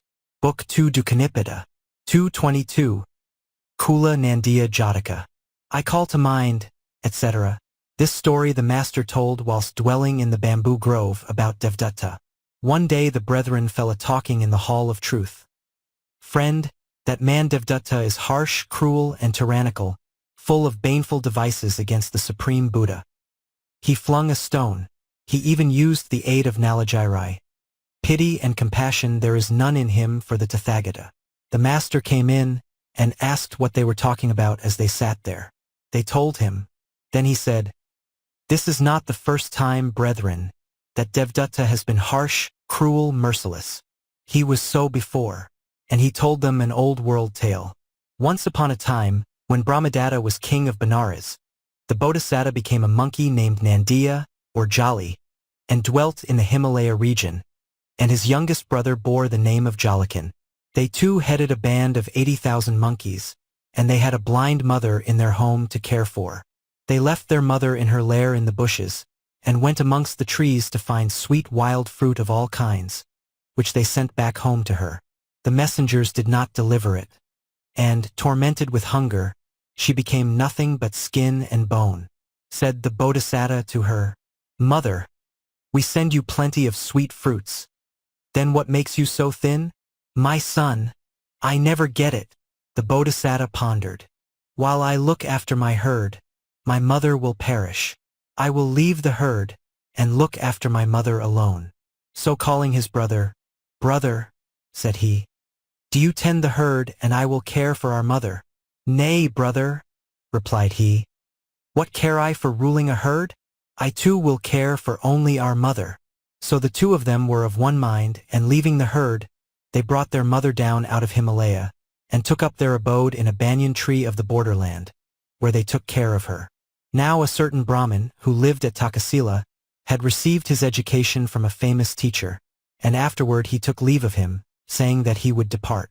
This teacher had the power of divining from the signs on a man's body, and thus he perceived that his pupil was harsh, cruel, and violent. "My son," said he, "you are harsh and cruel and violent. Such persons do not prosper at all seasons alike. They come to dire woe and dire destruction. Be not harsh, nor do what you will afterwards repent."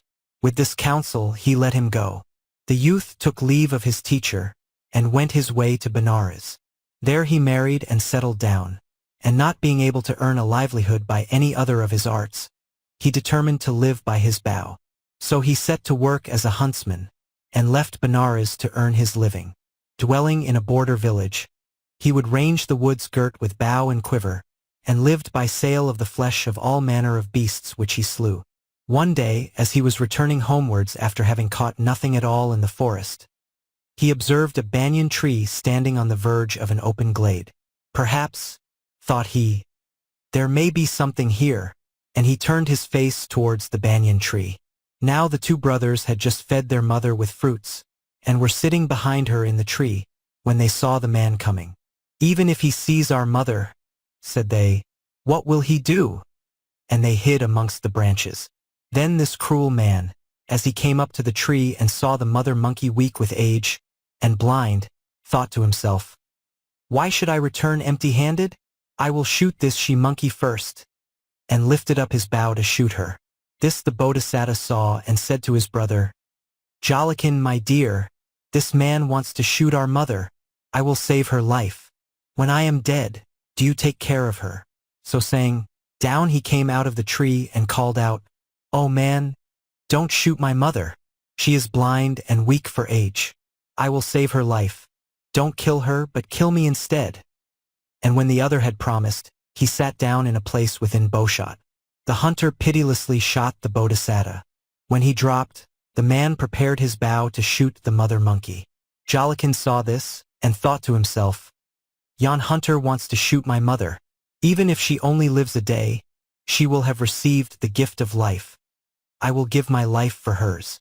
Accordingly, down he came from the tree and said, "Oh man, don't shoot my mother. I give my life for hers. Shoot me. Take both you as brothers and spare our mother's life." The hunter consented, and Jalakin squatted down within bowshot. The hunter shot this one too and killed him. "It will do for my children at home," thought he, and he shot the mother too, hung them all three on his carrying pole, and set his face homewards.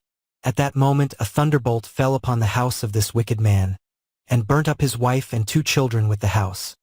Nothing was left but the roof and the bamboo uprights. A man met him at the entering in of the village and told him of it. Sorrow for his wife and children overcame him. Down on the spot he dropped his pole with the game, and his bow, threw off his garments, and naked he went homewards, wailing with hands outstretched. Then the bamboo uprights broke, and fell upon his head, and crushed it. The earth yawned. Flame rose from hell. As he was being swallowed up in the earth, he thought upon his master's warning. Then this was the teaching that the Brahmin Parasariya gave me, and lamenting he uttered these stanzas. I call to mind my teacher's words. So this was what he meant. Be careful you should nothing do of which you might repent. Whatever a man does, the same he in himself will find. The good man good, and evil he that evil has designed. And so our deeds are all like seeds. and bring forth fruit in kind. Lamenting thus, he went down into the earth, and came to life in the depths of hell. When the master had ended this discourse, by which he showed how in other days, as then, Devdatta had been harsh, cruel, and merciless, he identified the birth in these words. In those days Devdatta was the hunter, Sariputta was the famous teacher, Ananda was Jalakan, the noble lady Gautami was the mother, and I was the monkey Jali.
Stories of the Buddha's Former Births. Book 2 Dukkanipada. 223. Puta-Bhatta Jataka. Honor for honor, etc. This story the master told in Jetavana, about a landed proprietor. Tradition has it that once a landowner who was a citizen of Savatthi did business with a landowner from the country. Taking his wife with him, he visited this man, his debtor. But the debtor averred that he could not pay. The other, in anger, set out for home without having broken his fast. On the road, some people met him, and seeing how famished the roan was, gave him food, bidding him share it with his wife. When he got this, he grudged his wife a share.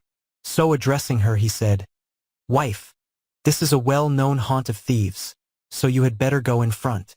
Having thus got rid of her, he ate all the food, and then showed her the pot empty, saying, "Look here, wife, they gave me an empty pot."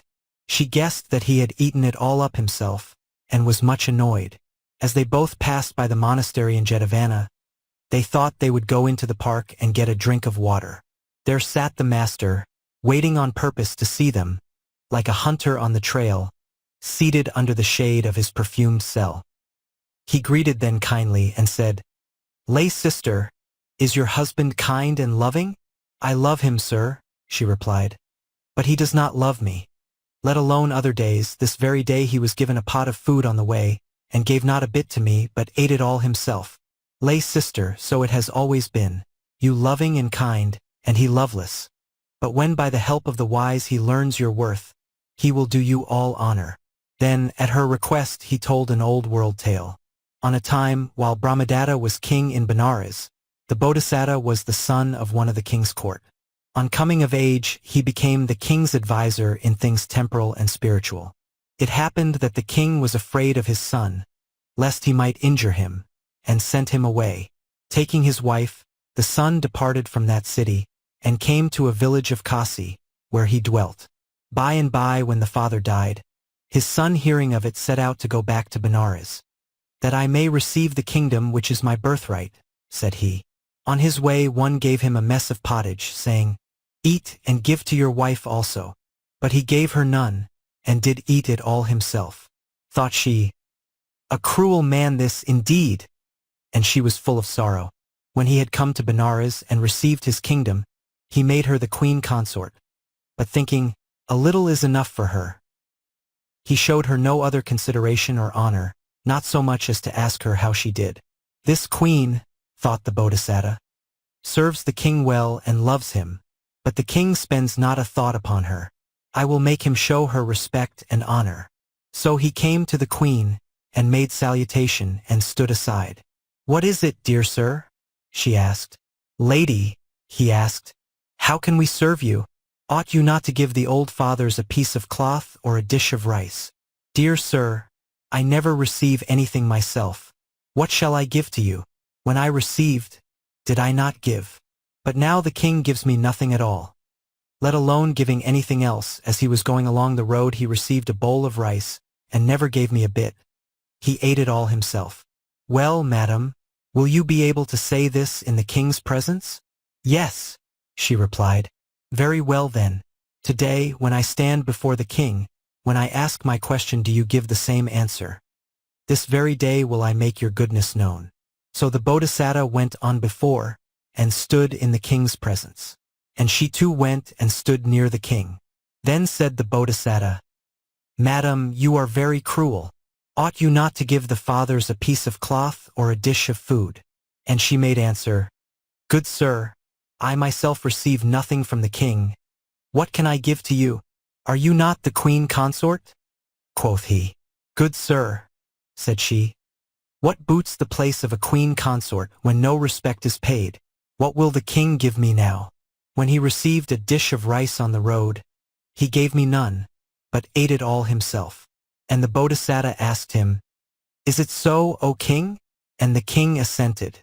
When the Bodhisattva saw that the king assented, "Then, lady," quoth he, "why dwell here with the king after he has become unkindly? In the world, union without love is painful. While you dwell here, loveless union with the king will bring you sorrow. These folk honor him that honors, and when one honors not, as soon as you see it, you should go elsewhither. They that dwell in the world are many." And he repeated the stanzas following. "Honor for honor, love for love is due. Do good to him who does the same to you. Observance breeds observance. But, 'tis plain, none need help him who will not help again. Return neglect for negligence, nor stay to comfort him whose love is passed away. The world is wide, and when the birds descry that trees have lost their fruit, away they fly." Hearing this, the king gave his queen all honor, and from that time forward they dwelt together in friendship and harmony. When the master had ended this discourse, he declared the truths and identified the birth. At the conclusion of the truths, the husband and wife entered on the fruit of the first path. The husband and wife are the same in both cases, and the wise counselor was I myself.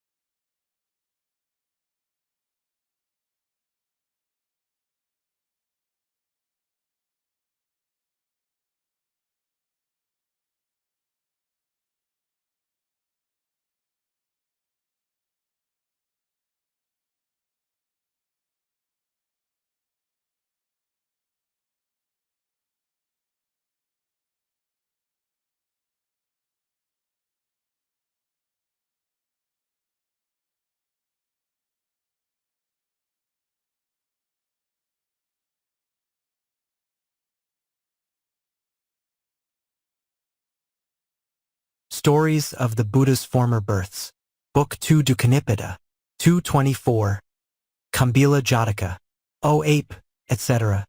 This story the master told at the bamboo grove about Devdatta. O ape, these virtues for bring victory: truth, wisdom, self-control, and piety. Without these blessings is no victory: truth, wisdom, self-control, and piety.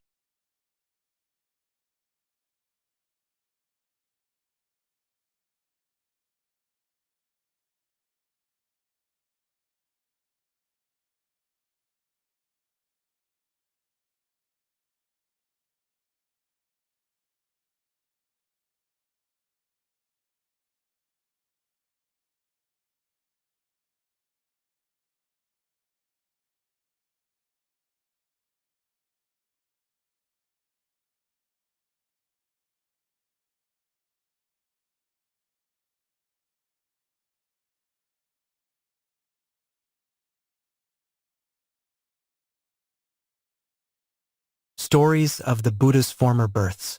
Book 2 Dukanipada. 225. Khanti-Vannana Jataka. There is a man, etc. This story the master told at Jetavana, about the king of Kosala. A very useful subordinate intrigued in the harem. Even though he knew the culprit, the king pocketed the affront, because the fellow was useful, and told the master of it. The master said, "Other kings in days long gone by have done the same," and at his request told the following story. Once upon a time, when Brahmadatta was king of Benares, a man of his court fell into an intrigue in the king's harem, and an attendant of this courtier did the same thing in the courtier's house. The man could not endure to be thus affronted. So he led the other before the king, saying, "My lord, I have a servant who does all manner of work, and he has made me a cuckold. What must I do with him?" And with the question he uttered this first verse following. "There is a man within my house, a zealous servant too. He has betrayed my trust. O king, say, what am I to do?" On hearing this, the king uttered the second verse. "I too a zealous servant have, and here he stands, indeed. Good men, I trow, are rare enow. So patience is my rede." The courtier saw that these words of the king were aimed at him, and for the future durst do no wrong in the king's house. And the servant likewise, having come to know that the matter had been told to the king, durst for the future do that thing no more. This discourse ended, the master identified the birth. "I was the king of Benares." And the courtier on this occasion found out that the king had told of him to the master, and never did such a thing again.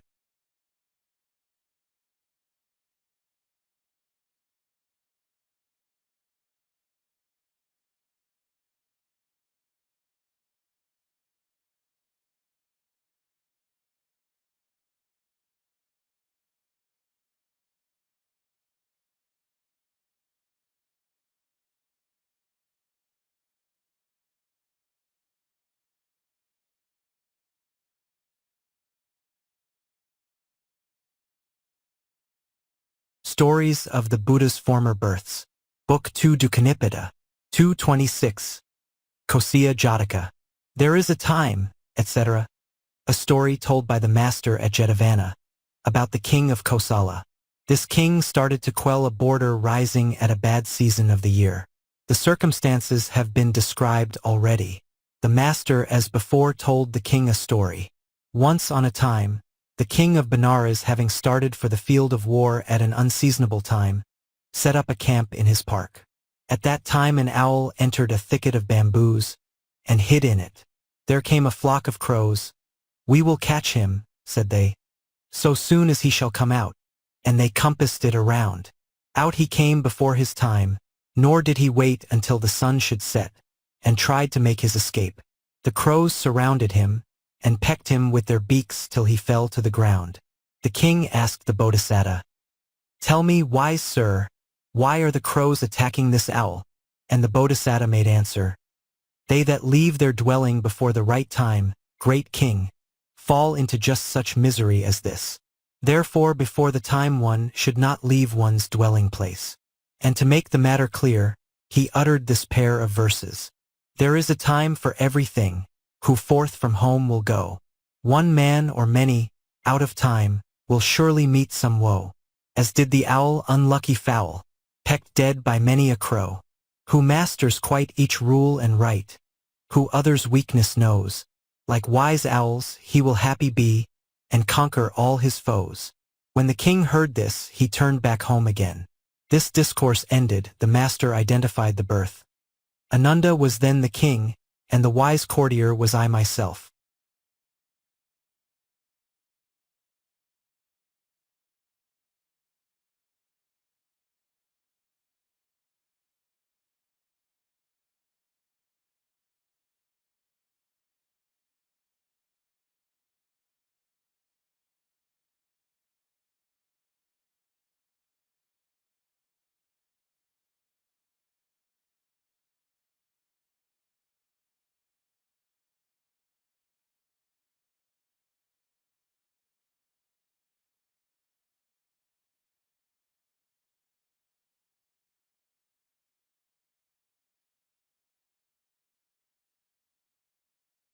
Stories of the Buddha's Former Births.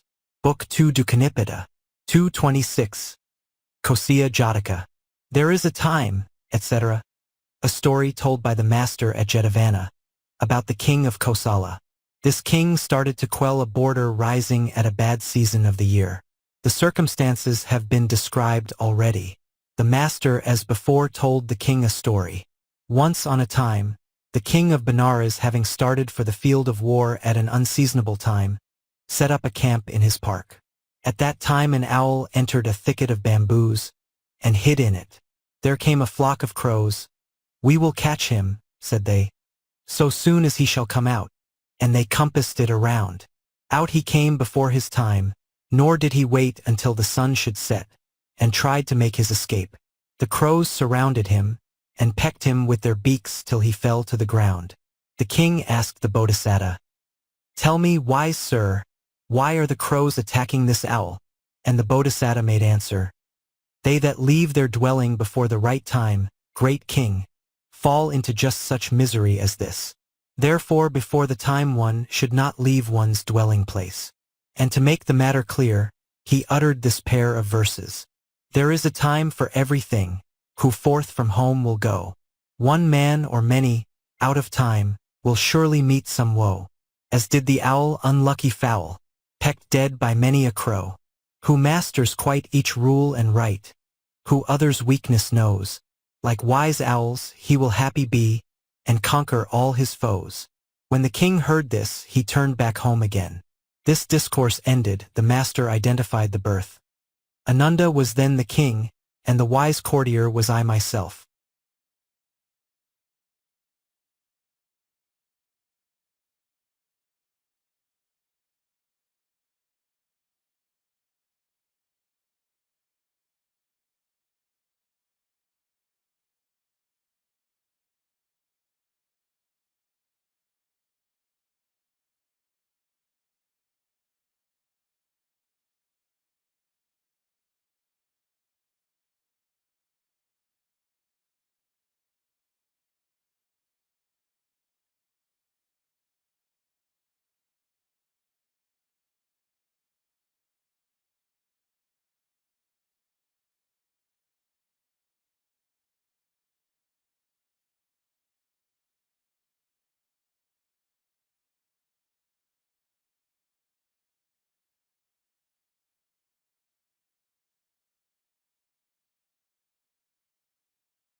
Stories of the Buddha's Former Births.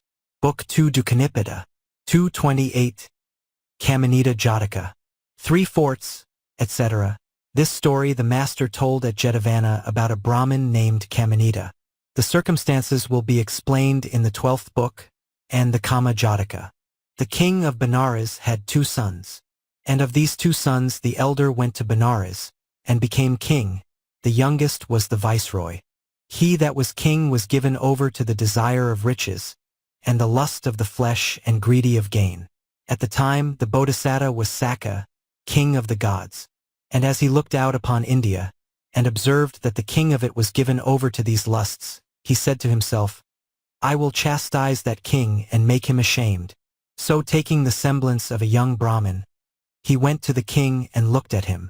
"What wants this young fellow?" the king asked. Said he, "Great king, I see 3 towns, prosperous, fertile, having elephants, horses, chariots and infantry in plenty, full of ornaments of gold and fine gold. These may be taken with a very small army. I have come hither to offer to get them for you." "When shall we go, young man?" asked the king. "Tomorrow, sire."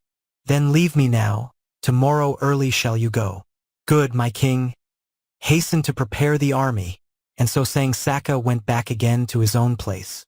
Next day the king caused the drum to beat, and an army to be made ready, and having summoned his courtiers, he thus bespoke them. Yesterday a young Brahmin came and said that he would conquer for me 3 cities, Uttarapankala, Indapata, and Kakaka. Wherefore now we will go along with that man and conquer those cities. Summon him in all haste. What place did you assign him, my lord, to dwell in? I gave him no place to dwell in, said the king. But you gave him wherewith to pay for a lodging. Nay, not even that. Then how shall we find him? Seek him in the streets of the city, said the king. They sought, but found him not. So they came before the king, and told him, O king, we cannot see him. Great sorrow fell upon the king. What glory has been snatched from me? He groaned. His heart became hot. His blood became disordered. Dysentery attacked him. The physicians could not cure him. After the space of 3 or 4 days, Assaka meditated, and was ware of his illness. Said he, I will cure him. And in the semblance of a Brahmin he went and stood at his door. He caused it to he told the king, A Brahmin physician is come to cure you. On hearing it, the king answered, All the great physicians of the court have not been able to cure me. Give him a fee and let him go. Assaka listened and made reply, I want not even money for my lodging, nor will I take fee for my leechcraft. I will cure him. Let the king see me. Then let him come in, said the king on receiving this message. Then Assaka went in, and wishing victory to the king, sat on one side. Are you going to cure me? The king asked. He replied, Even so, my lord. Cure me then, said the king. Very good, sire. Tell me the symptoms of your disease, and how it came about, what you have eaten or drunken to bring it on, or what you have heard or seen. Dear friend, my disease was brought upon me by something that I heard. Then the other asked, What was it? Dear sir, there came a young Brahmin who offered to win and give me power over 3 cities, and I gave him neither lodging, nor wherewithal to pay for one. He must have grown angry with me, and gone away to some other king. So when I bethought me how great glory had been snatched away from me, this disease came upon me. Cure, if you can, this which has come upon me, foci my covetousness. And to make the matter clear, he uttered the first stanza. 3 forts, each builded high upon a mount, I want to take, whose names I here recount. And there is one thing further that I need. Cure me, O Brahmin, me the slave of greed. Then Assaka said, O king, by simples made with roots you cannot be cured, but you must be cured with the simple of knowledge. And he uttered the second verse as follows. There are, who cure the bite of a black snake. The wise can heal the wounds that goblins make. The slave of greed no doctor can make whole. What cure is there for the backsliding soul? So spake the great being to explain his meaning, and he added this yet beyond. O king, what if you were to get those 3 cities? Then while you reigned over these 4 cities, could you wear 4 pairs of robes at once, eat out of 4 golden dishes, lie on 4 state beds? O king, one ought not to be mastered by desire. Desire is the root of all evil. When desire is increased, he that cherishes her is cast into the 8 great hells, and the 16 lowest hells, and into all kinds and manner of misery. So the great being terrified the king with fear of hell and misery, and discoursed to him. And the king, by heeding his discourse, got rid of his heartbreak, and in a moment he became whole of his disease. And Assaka, after giving him instruction, and establishing him in virtue, went away to the world of gods. And the king thenceforward gave alms and did good, and he passed away to fare according to his deserts. When this discourse was ended, the master identified the birth. The brother who is a slave to his desires was at that time the king, and I myself was Assaka.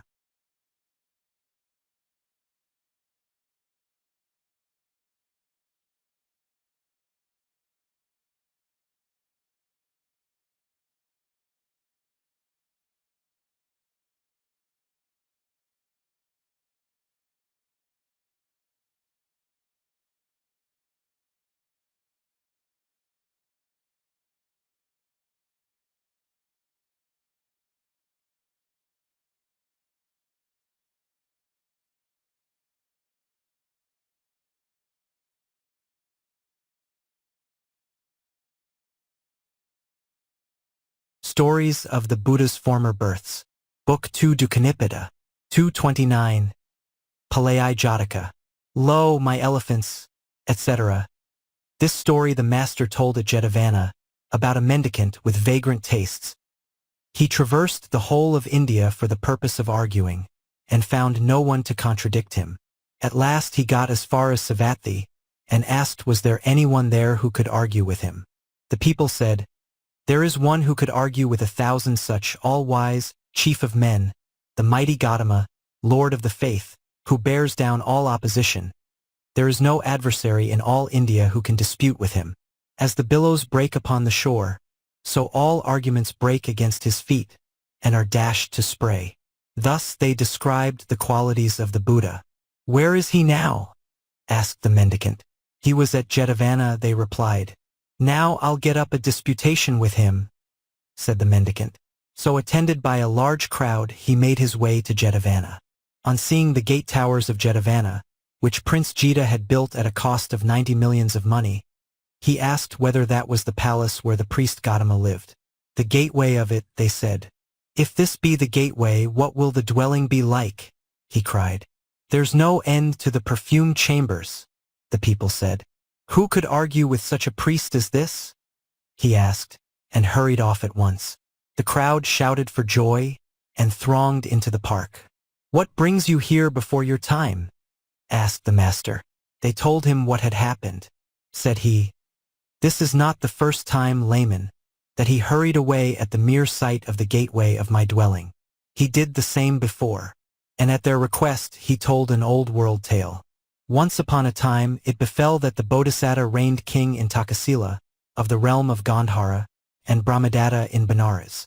Brahmadatta resolved to capture Takasila.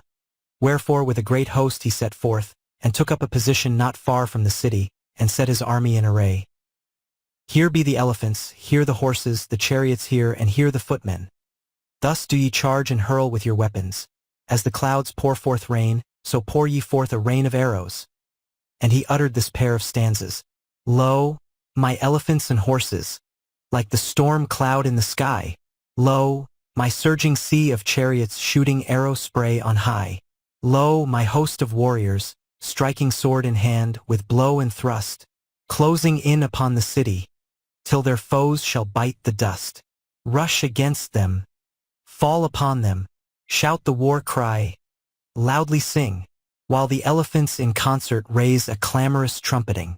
As the thunder and the lightning flash and rumble in the sky, so be now your voice uplifted in the loud long battle cry." So cried the king. And he made his army march and came before the gate of the city. And when he saw the towers on the city gate, he asked whether was that the king's dwelling.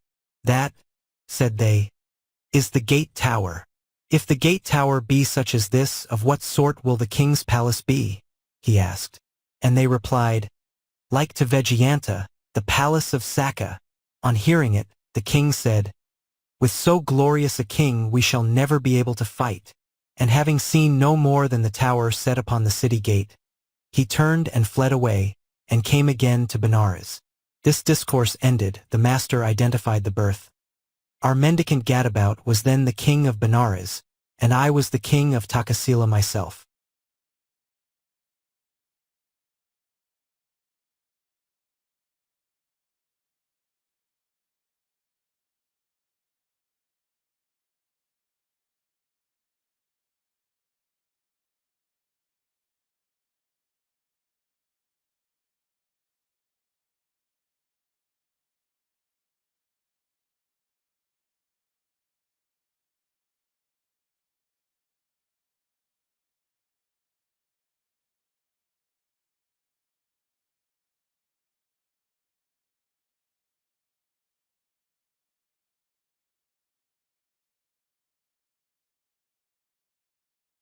Stories of the Buddha's Former Births. Book 2 Dukhanippada, 230. Dutiya-Palayi Jataka. Countless are my banners, etc. This story the master told whilst living at Jetavana, about this same gadabout mendicant.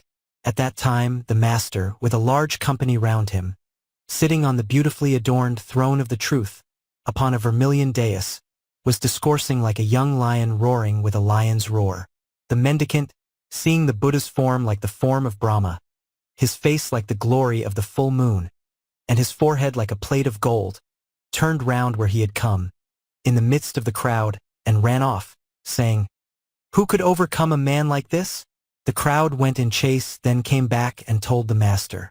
He said, "Not only now has this mendicant fled at the mere sight of my golden face. He did the same before." And he told an old world tale. Once on a time, the Bodhisattva was king in Benares, and in Takasila reigned a certain king of Gandhara. This king, desiring to capture Benares, went and compassed the city about with a complete army of 4 divisions. And taking his stand at the city gate, he looked upon his army and said "Who shall be able to conquer so great an army as this?" And describing his army, he uttered the first stanza, "Countless are my banners. Rival none they own. Flocks of crows can never stem the rolling sea. Never can the storm blast beat a mountain down. So, of all the living none can conquer me." Then the Bodhisattva disclosed his own glorious countenance, in fashion as the full moon, and threatening him, thus spoke, "Fool, babble not vainly. Now will I destroy your host, as a maddened elephant crushes a thicket of reeds." And he repeated the second stanza, "Fool, and hast thou never yet a rival found? Thou art hot with fever if thou seekst to wound solitary savage elephants like me. As they crush a reed stalk, so will I crush thee." When the king of Gandhara heard him threaten thus, he looked up, and beholding his wide forehead like a plate of gold, for fear of being captured himself he turned and ran away, and came again even unto his own city. This discourse ended, the master identified the birth. The vagrant gadabout was at that time the king of Gandhara, and the king of Benares was I myself.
Stories of the Buddha's Former Births.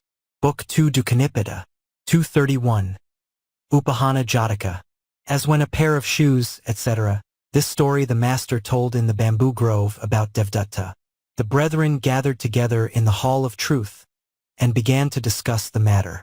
Friend, Devdatta having repudiated his teacher, and become the foe and adversary of the Tathagata, has come to utter destruction. The master came in, and asked what they were talking about as they sat there. They told him. The master said, "Brethren, this is not the first time that Devdatta has repudiated his teacher, and become my enemy, and come to utter destruction. The same thing happened before." Then he told them an old world tale.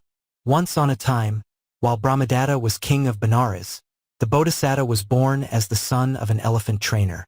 When he grew up, he was taught all the art of managing the elephant. And there came a young villager from Kasi, and was taught of him.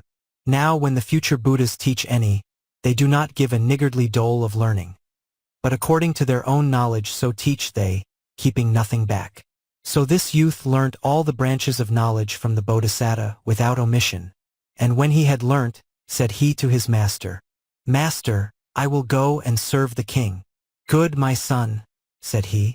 And he went before the king, and told him how that a pupil of his would serve the king. Said the king, Good, let him serve me. Then do you know what fee to give? Says the Bodhisattva.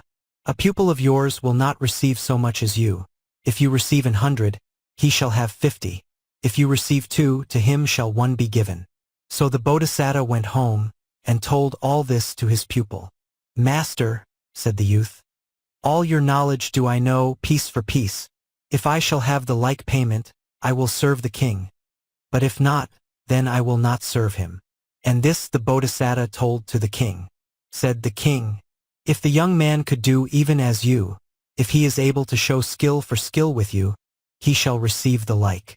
And the Bodhisattva told this to the pupil, and the pupil made answer, Very good, I will. Tomorrow, said the king, do you make exhibition of your skill? Good, I will. Let proclamation be made by heat of drum. And the king caused it to be proclaimed. Tomorrow the master and the pupil will make show together of their skill in managing the elephant.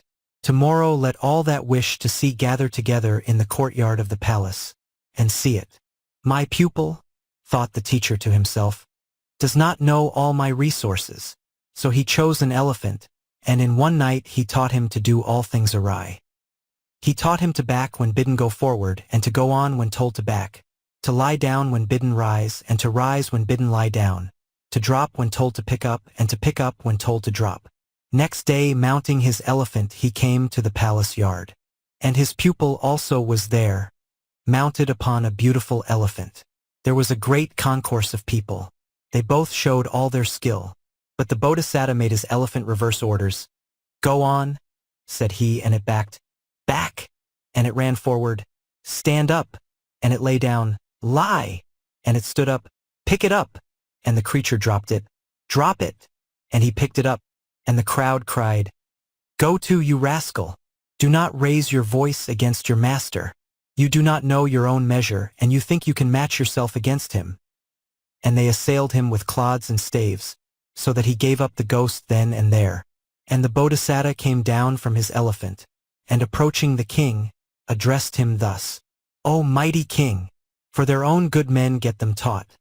But there was one to whom his learning brought misery with it, like an ill-made shoe. And he uttered these 2 stanzas, as when a pair of shoes which one has bought, for help and comfort cause but misery, chafing the feet till they grow burning hot, and making them to fester by and by. Even so an underbred ignoble man, having learnt all that he can learn from you, by your own teaching proves your very bane. The low-bred churl is like the ill-made shoe. The king was delighted, and heaped honors upon the Bodhisattva. When this discourse was ended, the master identified this birth as follows. Devdatta was the pupil, and I myself was the teacher.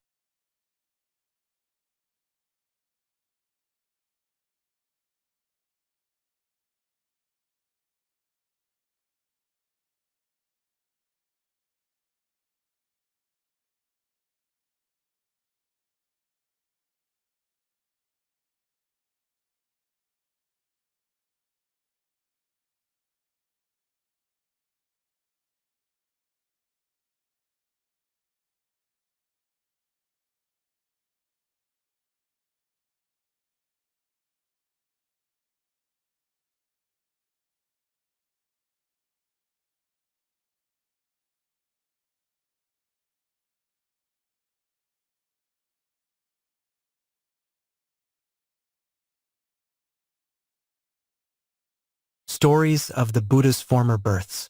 Book 2 Dukanipada, 232. Vina-Thuna Jataka. Your own idea, etc. This story the master told while staying at Jetavana, about a young lady. She was the only daughter of a rich merchant of Savatthi. She noticed that in her father's house a great fuss was made over a fine bull, and asked her nurse what it meant.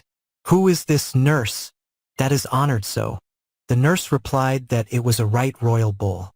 Another day she was looking from an upper story down the street, when lo, she spied a hunchback. Thought she, in the cow tribe the leader has a hump. I suppose it's the same with men. That must be a right royal man, and I must go and be his humble follower. So she sent her maid to say that the merchant's daughter wished to join herself to him, and he was to wait for her in a certain spot. She collected her treasures together, and disguising herself, left the mansion and went off with the hunchback. By and by all this became known in the town and among the brotherhood. In the hall of truth, brothers discussed its bearings. Friend, there is a merchant's daughter who has eloped with a hunchback. The master came in and asked what they were all talking about together. They told him. He replied, "This is not the first time, brethren, that she has fallen in love with a hunchback. She did the same before." And he told them an old world tale. Once on a time, while Brahmadatta was king of Benares, the Bodhisattva was born of a rich man's family in a certain market town. When he came of age, he lived as a householder, and was blessed with sons and daughters, and for his son's wife he chose the daughter of a rich citizen of Benares, and fixed the day. Now the girl saw in her home honor and reverence offered to a bull. She asked of her nurse, "What is that?"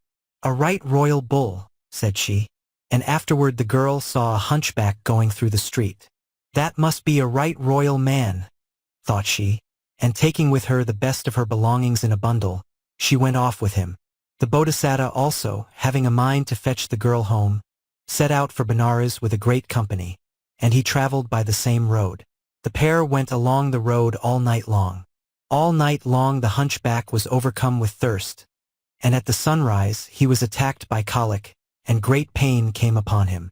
So he went off the road, dizzy with pain, and fell down, like a broken lute stick, huddled together. The girl too sat down at his feet. The Bodhisattva observed her sitting at the hunchback's feet, and recognized her. Approaching, he talked with her, repeating the first stanza. "Your own idea. This foolish man can't move without a guide. This foolish hunchback. 'Tis not meet you should be by his side." And hearing his voice, the girl answered by the second stanza. "I thought the crookback king of men, and loved him for his worth, who, like a lute with broken strings, lies huddled on the earth." And when the Bodhisattva perceived that she had only followed him in disguise, he caused her to bathe, and adorned her, and took her into his carriage and went to his home. When this discourse was ended, the master identified the birth. "The girl is the same in both cases, and the merchant of Benares was I myself."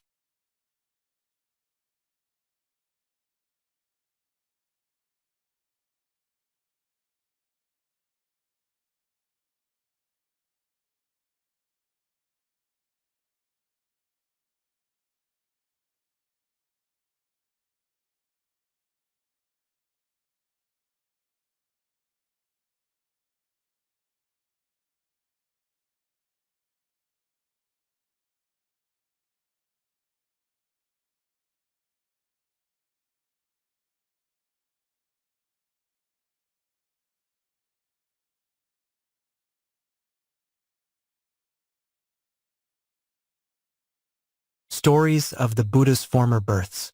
Book 2 Dukanipada. 233. Vikannaka Jataka. The barb is in your back, etc. This story the master told while dwelling in Jetavana, about a backsliding brother. He was brought into the hall of truth, and asked if he were really backsliding, to which he replied yes. When asked why, he replied, because of the quality of desire. The master said, "Desire is like two barbed arrows for getting lodgment in the heart. Once there, they kill, as the barbed arrows killed the crocodile." Then he told them an old world tale. Once upon a time, the Bodhisattva was king of Benares, and a good king he was. One day he entered his park, and came to the side of a lake. And those who were clever with dance and song began to dance and to sing. The fish and tortoises, eager to hear the sound of song, flocked together and went along beside the king. And the king, seeing a mass of fish as long as a palm trunk, asked his courtiers, "Now why do these fish follow me?" Said the courtiers, "They are coming to offer their services to their lord." The king was pleased at this saying, that they were come to serve him, and ordered rice to be given to them regularly. At the time of feeding, some of the fish came, and some did not, and rice was wasted. They told the king of it. Henceforward, said the king, at the time for the giving of rice let a drum be sounded, and at the sound of the drum, when the fish flock together, give the food to them. From thenceforth the feeder caused a drum to sound, and when they flocked together gave rice to the fish. As they were gathered thus, eating the food, came a crocodile and ate some of the fish. The feeder told the king. The king listened. When the crocodile is eating the fish, said he, pierce him with a harpoon and capture him. Good, the man said, and he went aboard a boat, and so soon as the crocodile was come to eat the fish, he pierced him with a harpoon. It went into his back. Mad with pain, the crocodile went off with the harpoon. Perceiving that he was wounded, the feeder spake to him by this stanza. The barb is in your back. Go where you may. The beat of drum, calling my fish to feed, brought you pursuing greedy on the way, which brought you also to your direst need. When the crocodile got to his own place, he died. To explain this matter, the master, having become perfectly enlightened, spake the second verse as follows. So, when the world tempts any man to sin, who knows no law but his own will and wish, he perishes amid his friends and kin, even as the crocodile that ate the fish. When this discourse was ended, the master declared the truths and identified the birth. At the conclusion of the truths, the backsliding brother reached the fruit of the first path. In those days I was the king of Benares.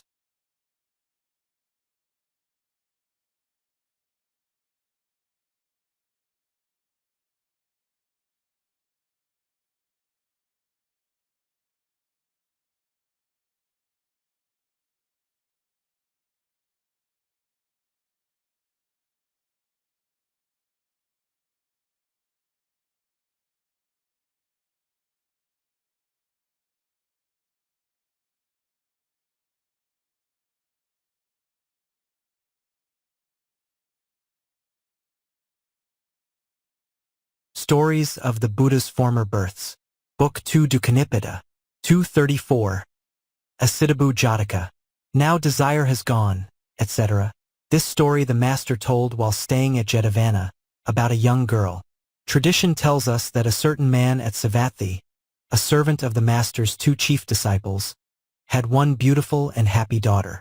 When she grew up, she married into a family as good as her own. The husband, without consulting anybody, used to enjoy himself elsewhere at his own sweet will. She took no notice of his disrespect, but invited the two chief disciples, made them presents, and listened to their preaching, until she reached the fruit of the first path. After this she spent all her time in the enjoyment of the path and the fruit. At last, thinking that as her husband did not want her, there was no need for her to remain in the household, she determined to embrace the religious life. She informed her parents of her plan, carried it out, and became a saint. Her story became known amongst the brotherhood, and one day they were discussing it in the Hall of Truth. Friend, the daughter of such and such a family strives to attain the highest good. Finding that her husband did not care for her, she made rich presents to the chief disciples, listened to their preaching, and gained the fruit of the first path. She took leave of her parents, became a religious, and then a saint. So, friend, the girl sought the highest good. While they were talking, the master came in and asked what it was all about. They told him. He said, "This is not the first time, brethren, that she seeks the highest. She did so in olden days as well." And he told an old world tale. Once on a time, when Brahmadatta was king in Benares, the Bodhisattva was living as an ascetic in the Himalaya region, and he had cultivated the faculties and the attainments. Then the king of Benares, observing how magnifical was the pomp of his son Prince Brahmadatta, was filled with suspicion, and banished his son from the realm. The youth with his wife Ucchittha-Bhatta made his way to Himalaya, and took up his abode in a hut of leaves, with fish to eat, and all manner of wild fruits. He saw a woodland sprite, and became enamored of her. "Her will I make my wife," said he, and not reeking of Ucchittha-Bhatta, he followed after her steps.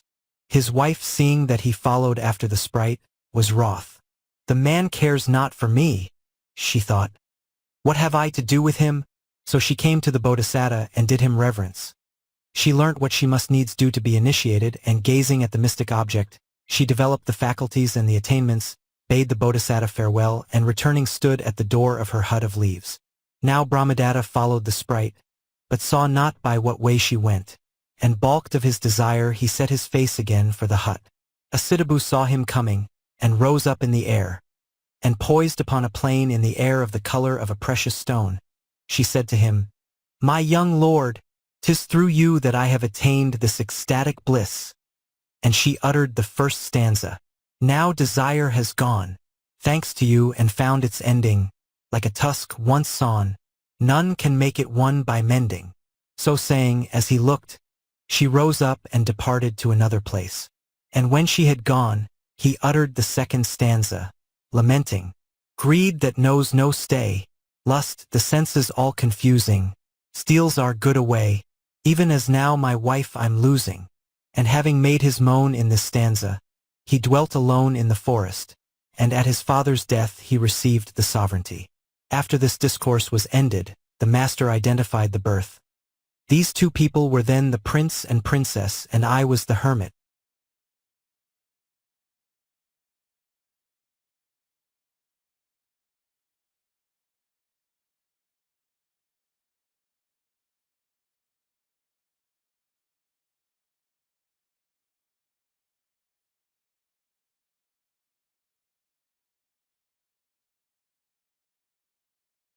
Stories of the Buddha's Former Births.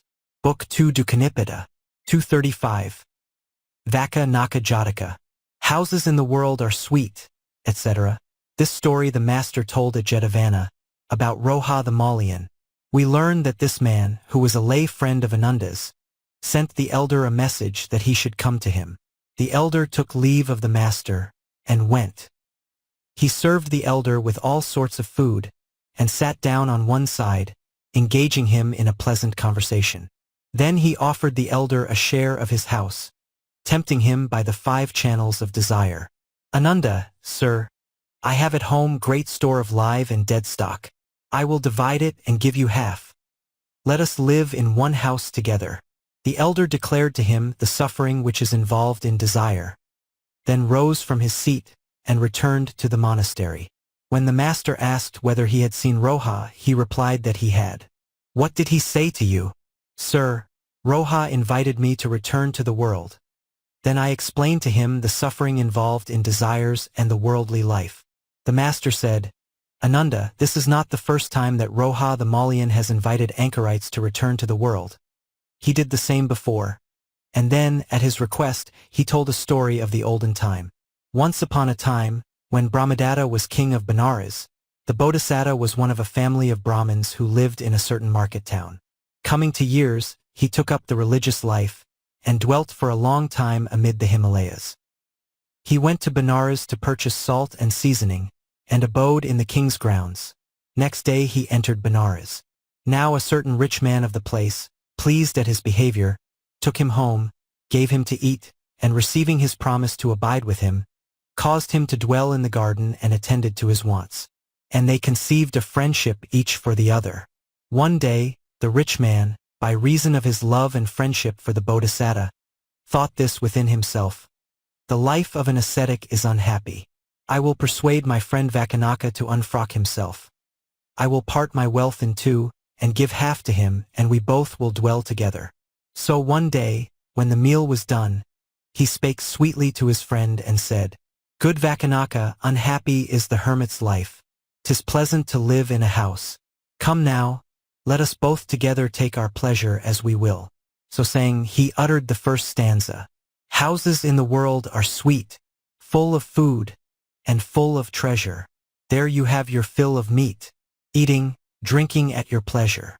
The Bodhisattva, on hearing him, thus replied, "Good sir, from ignorance you have become greedy in desire, and call the householder's life good, and the life of the ascetic bad. Listen now, and I will tell you how bad is the householder's life." And he uttered the second stanza. "He that hath houses peace can never know. He lies and cheats, he must deal many a blow on others' shoulders.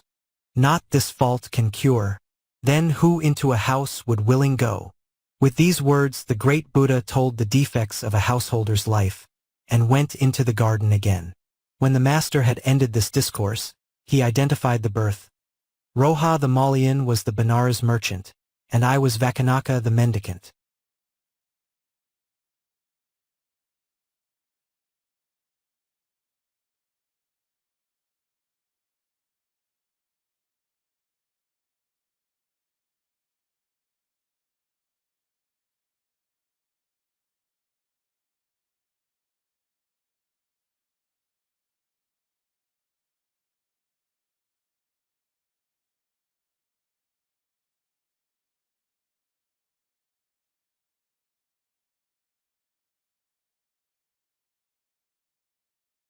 Stories of the Buddha's Former Births.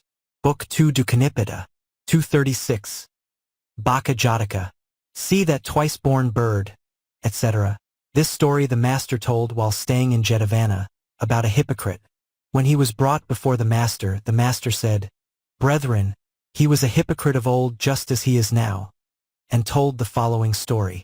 Once on a time, when Brahmadatta was king of Benares, the Bodhisattva became a fish in a certain pond in the Himalaya region, and a great shoal went with him. Now a crane desired to eat the fish. So in a place near the pond he drooped his head, and spread out his wings, and looked vacantly at the fish, waiting till they were off their guard. At the same moment the Bodhisattva with his shoal came to that place in search of food. And the shoal of fish, on seeing the crane, uttered the first stanza.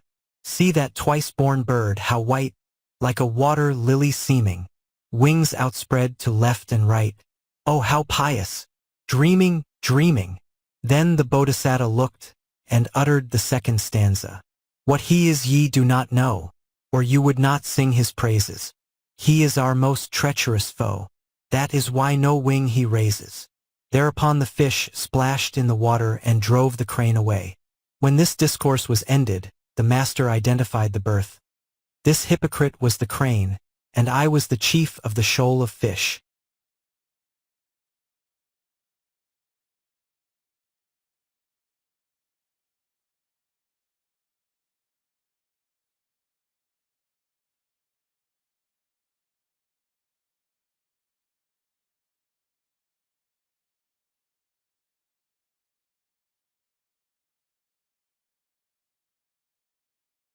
Stories of the Buddha's Former Births. Book 2 Dukanipada, 237. Assaka Jataka. Why are hearts cold, etc. This story the master told during a stay near Saketa, about a Brahmin named Saketa. Both the circumstances that suggested the story and the story itself have already been given in the first book. And when the Tathagata had gone to the monastery, the brother asked, "How, sir, did the love begin?" and repeated the first stanza. Why are hearts cold to one? O Buddha, tell, and love another so exceeding well. The master explained the nature of love by the second stanza. Those love they who in other lives were dear, as sure as grows the lotus in the mere. After this discourse was ended, the master identified the birth. These two people were the Brahmin and his wife in the story, and I was their son.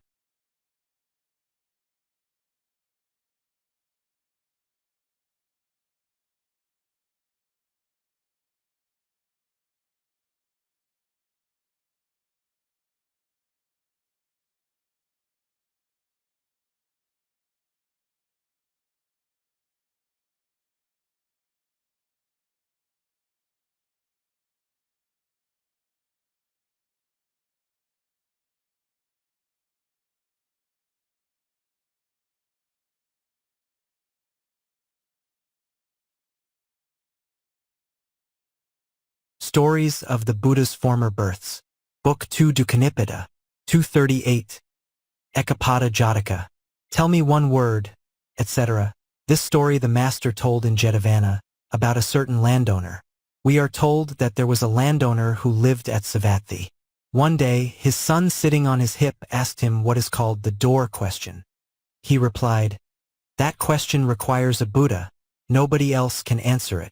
So he took his son to Jetavana and saluted the master. "Sir," said he, "as my son sat on my hip, he asked me the question called the door. I didn't know the answer, so here I am to ask you to give it." said the master. This is not the first time, layman, that the lad has been a seeker after the way to accomplish his ends, and asked wise men this question. He did so before, and wise men in olden days gave him the answer. But by reason of the dimness caused by rebirth, he has forgotten it. And at his request the master told a tale of the olden time. Once upon a time, when Brahmadatta was reigning in Benares, the Bodhisattva came into this world as a rich merchant's son. He grew up, and when in course of time the father died, he took his father's place as a merchant. And his son, a young boy, sitting on his hip, asked him a question. "Father," said he, "tell me a thing in one word which embraces a wide range of meaning." And he repeated the first stanza, "Tell me one word that all things comprehends. By what, in short, can we attain our ends?" His father replied with the second, "One thing for all things precious, that is skill. Add virtue and add patience, and you will do good to friends, and to your foes do ill." Thus did the Bodhisattva answer his son's question. The son used the way which his father pointed out to accomplish his purposes, and by he passed away to fare according to his deserts. When this discourse was ended, the master declared the truths and identified the birth. At the conclusion of the truths, father and son reached the fruit of the first path. This man was then the son, and I was the merchant of Benares myself.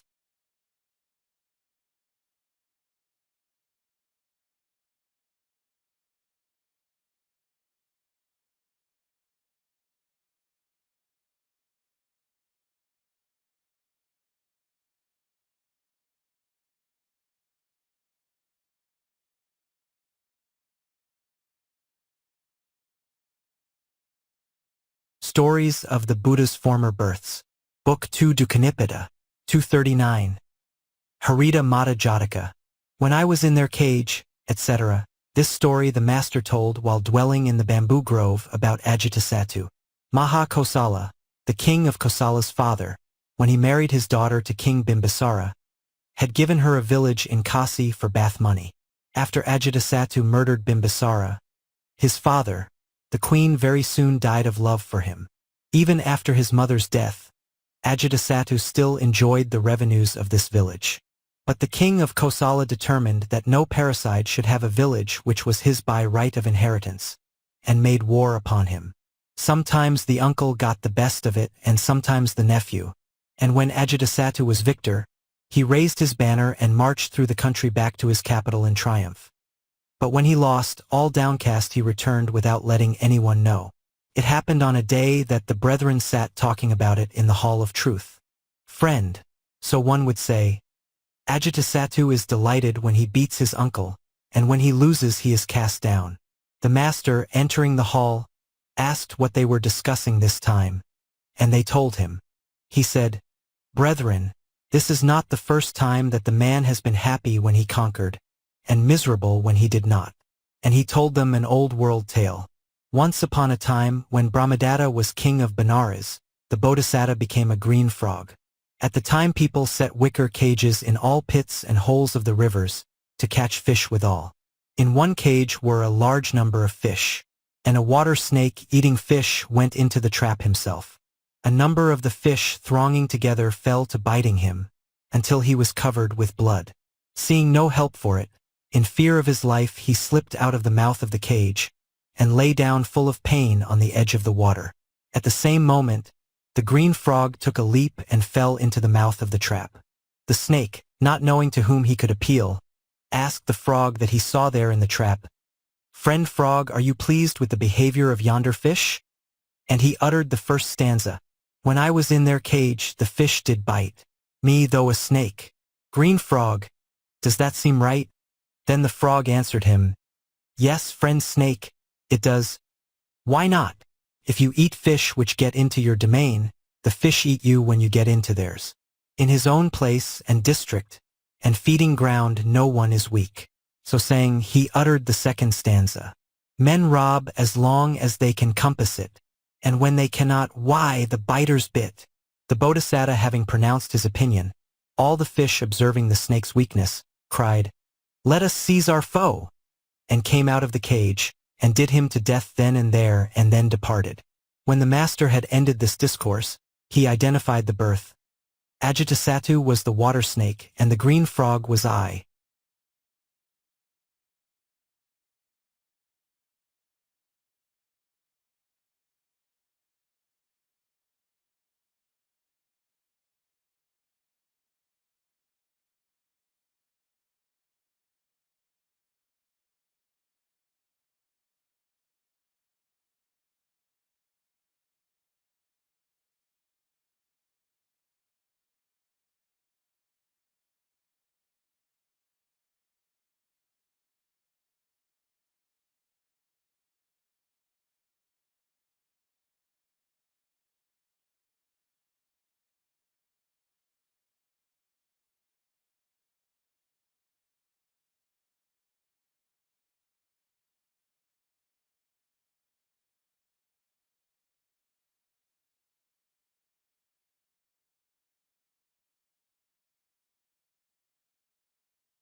Stories of the Buddha's Former Births. Book 2 Dukanipada. 240. Mahapingala Jataka. The Yellow King, etc. This story the master told at the Jetavana Park about Devdatta the heretic. Devdatta for 9 months had tried to compass the destruction of the future Buddha, and had sunk down into the earth by the gateway of Jetavana. Then they that dwelt at Jetavana and in all the country round about were delighted, saying, Devdatta the enemy of Buddha has been swallowed up in the earth. The adversary is slain, and the master has become perfectly enlightened. And hearing these words spoken many a time and oft, the people of all the continent of India, and all the goblins and living creatures and gods were delighted likewise. One day, all the brethren were talking together in the hall of truth, and thus would they say, Brother, since Devdatta sank into the earth, what a number of people are glad, saying, Devdatta is swallowed up by the earth. The teacher entered, and asked, What are ye all talking about here, brethren? They told him.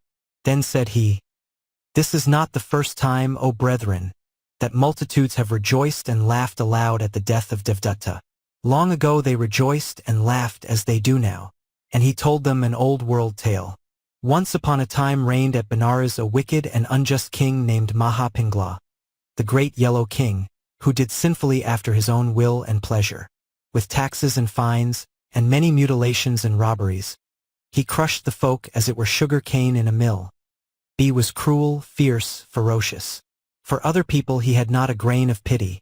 At home he was harsh and implacable towards his wives, his sons and daughters, to his Brahmin courtiers and the householders of the country. He was like a speck of dust that falls in the eye, like gravel in the broth, like a thorn sticking in the heel. Now the Bodhisattva was a son of King Mahapingla. After this king had reigned for a long time, he died. When he died, all the citizens of Benares were overjoyed and laughed a great laugh. They burnt his body with 1,000 cartloads of logs, and quenched the place of burning with thousands of jars of water, and consecrated the Bodhisattva to be king. They caused a drum of rejoicing to beat about the streets, for joy that they had got them a righteous king. They raised flags and banners and decked out the city. At every door was set a pavilion, and scattering parched corn and flowers, they sat them down upon the decorated platforms under fine canopies, and did eat and drink. The Bodhisattva himself sat upon a fine divan on a great raised dais, in great magnificence, with a white parasol stretched above him. The courtiers and householders, the citizens and the doorkeepers stood around their king. But one doorkeeper, standing not far from the king, was sighing and sobbing. Good porter, said the Bodhisattva, observing him, all the people are making merry for joy that my father is dead, but you stand weeping. Come, was my father good and kind to you? And with the question he uttered the first stanza. The Yellow King was cruel to all men. Now he is dead, all freely breathe again. Was he, the yellow-eyed, so very dear? Or, porter, why do you stand weeping here? The man heard and answered, I am not weeping for sorrow that Pingla is dead. My head would be glad enough. For King Pingla, every time he came down from the palace or went up into it, would give me 8 blows over the head with his fist, like the blows of a blacksmith's hammer. So when he goes down to the other world, he will deal 8 blows on the head of Yama, the gatekeeper of hell, as though he were striking me. Then the people there will cry, he is too cruel for us, and will send him up again. And I fear he will come and deal fisticuffs on my head again, and that is why I weep. To explain the matter, he uttered the second stanza. The Yellow King was anything but dear. It is his coming back again I fear.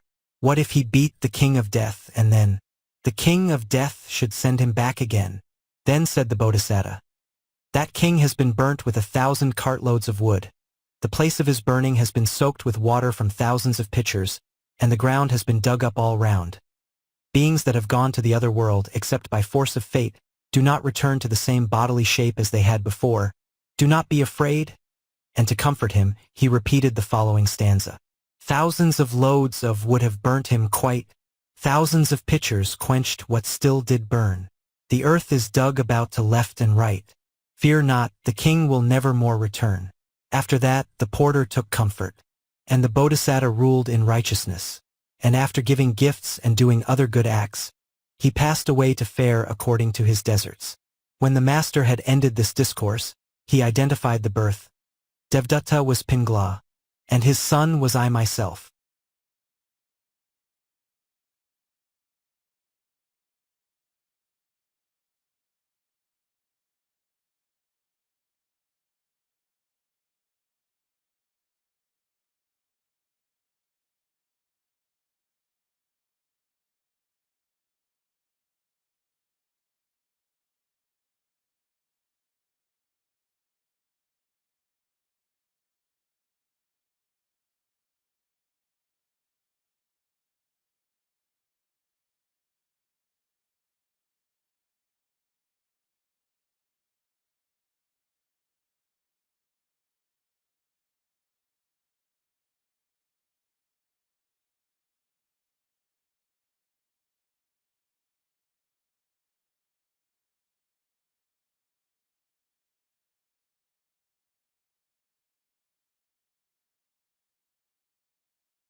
Stories of the Buddha's Former Births. Book 2 Dukanipada. 241. Somadatta Jataka. Even as the jackal, etc. This story the master told while staying in the bamboo grove about Devdatta. Devdatta, having won favor in the eyes of Ajatasattu, yet could not make the repute and support which he received last any time. Ever since they saw the miracle done when Nalajirai was sent against him, the reputation and receipts of Devdatta began to fall off. So one day, the brethren were all talking about it in the Hall of Truth.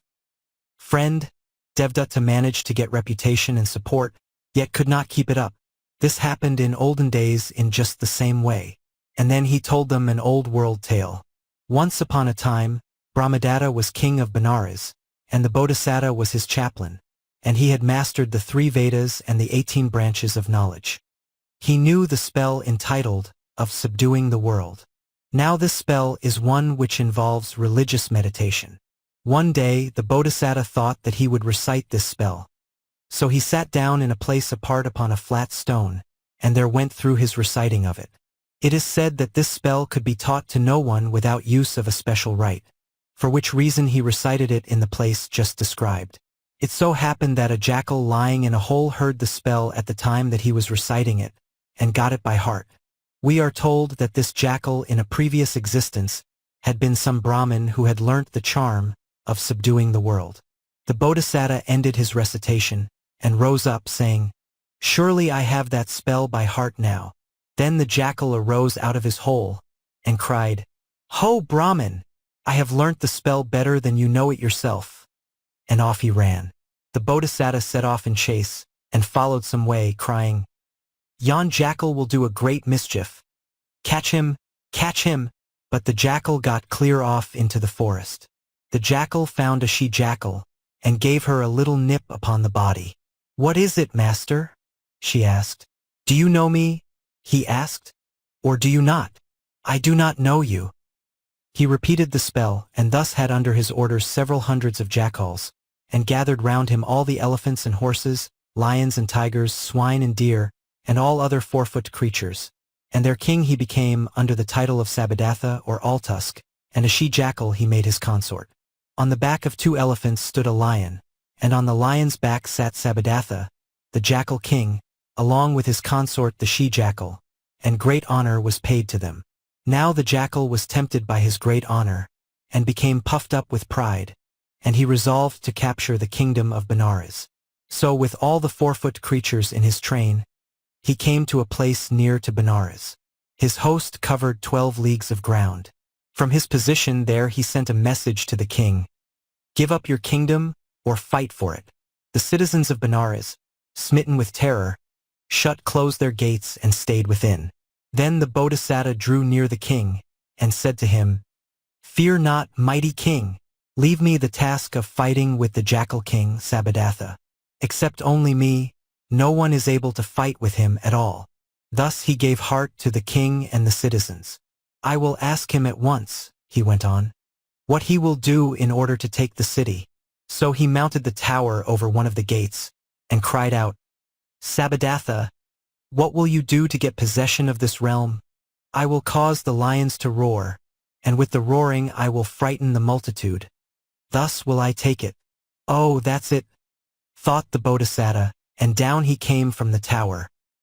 He made proclamation by beat of drum that all the dwellers in the great city of Benares, over all its 12 leagues, must stop up their ears with flour.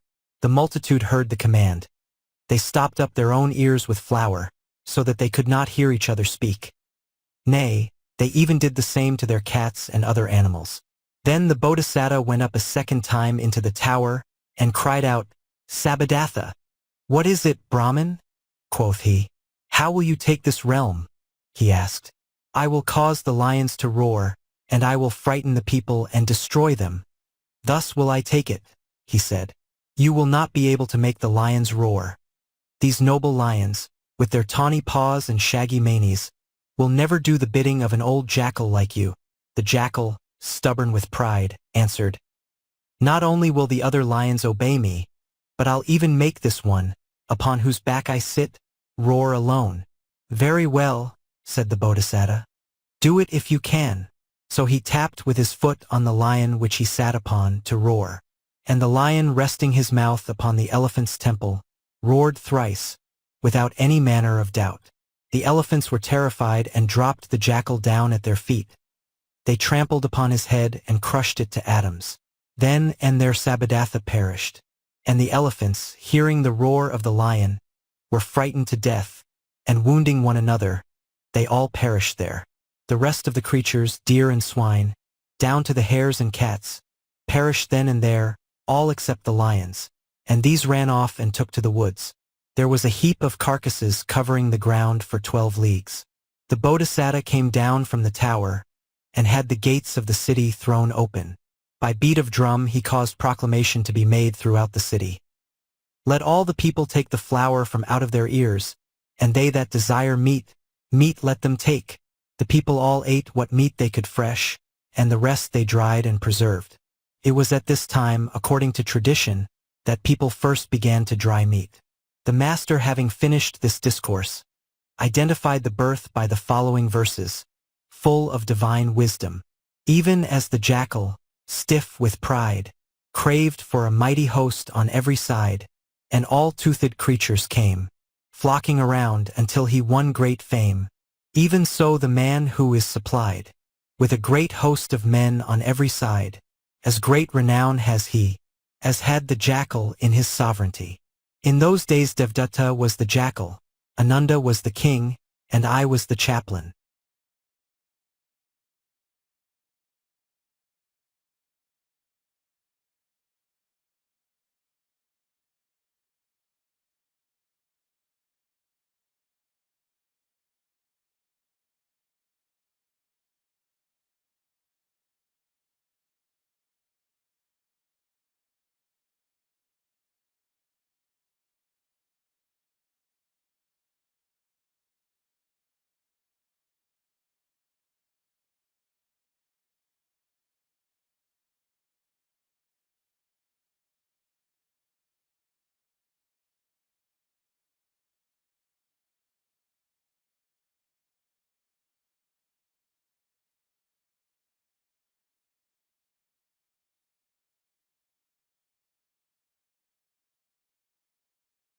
Stories of the Buddha's Former Births. Book 2 Dukanipada. 242. Sunaka Jataka. Foolish Dog, etc. This story the master told whilst living in Jetavana, about a dog that used to be fed in the resting hall by the Umbala Tower. It is said that from a puppy this dog had been kept there and fed by some water carriers. In course of time it grew up there to be a big dog. Once a villager happened to see him, and he bought him from the water carriers for an upper garment and a rupee. Then, fastening him to a chain, led the dog away. The dog was led away, unresisting, making no sound, and followed the new master, eating whatever was offered. He's fond of me, no doubt, thought the man, and let him free from the chain. No sooner did the dog find himself free, than off he went, and never stopped until he came back to the place he started from. Seeing him, the brethren guessed what had happened. And in the evening, when they were gathered in the Hall of Truth, they began talking about it. Friend, here's the dog back again in our resting hall. How clever he must have been to get rid of his chain. No sooner free, than back he ran. The master, entering, asked what they were all talking about as they sat together. They told him. He rejoined, Brethren, this is not the first time our dog was clever at getting rid of his chain. He was just the same before. And he told them an old world tale. Once upon a time, when Brahmadatta was king of Benares, the Bodhisattva was born in a rich family of the kingdom of Kasi. And when he grew up, he set up a house of his own. There was a man in Benares who had a dog which had been fed on rice till it grew fat. And a certain villager who had come to Benares saw the dog. And to the owner he gave a fine garment and a piece of money for the dog, which he led off bound by a strap. Arrived at the outskirts of a forest, he entered a hut, tied up the dog, and lay down to sleep. At that moment the Bodhisattva entered the forest on some errand, and beheld the dog made fast by a thong, whereat he uttered the first stanza. Foolish dog, why don't you bite through that strap that holds you tight? In a trice you would be free, scampering off merrily. On hearing this stanza, the dog uttered the second. Resolute, determined, I wait my opportunity. Careful watch and ward I keep, till the people are asleep. So spake he, and when the company were asleep, he gnawed through the strap, and returned to his master's house in great glee. When this discourse was ended, the master identified the birth. The dogs are the same, and I was the wise man.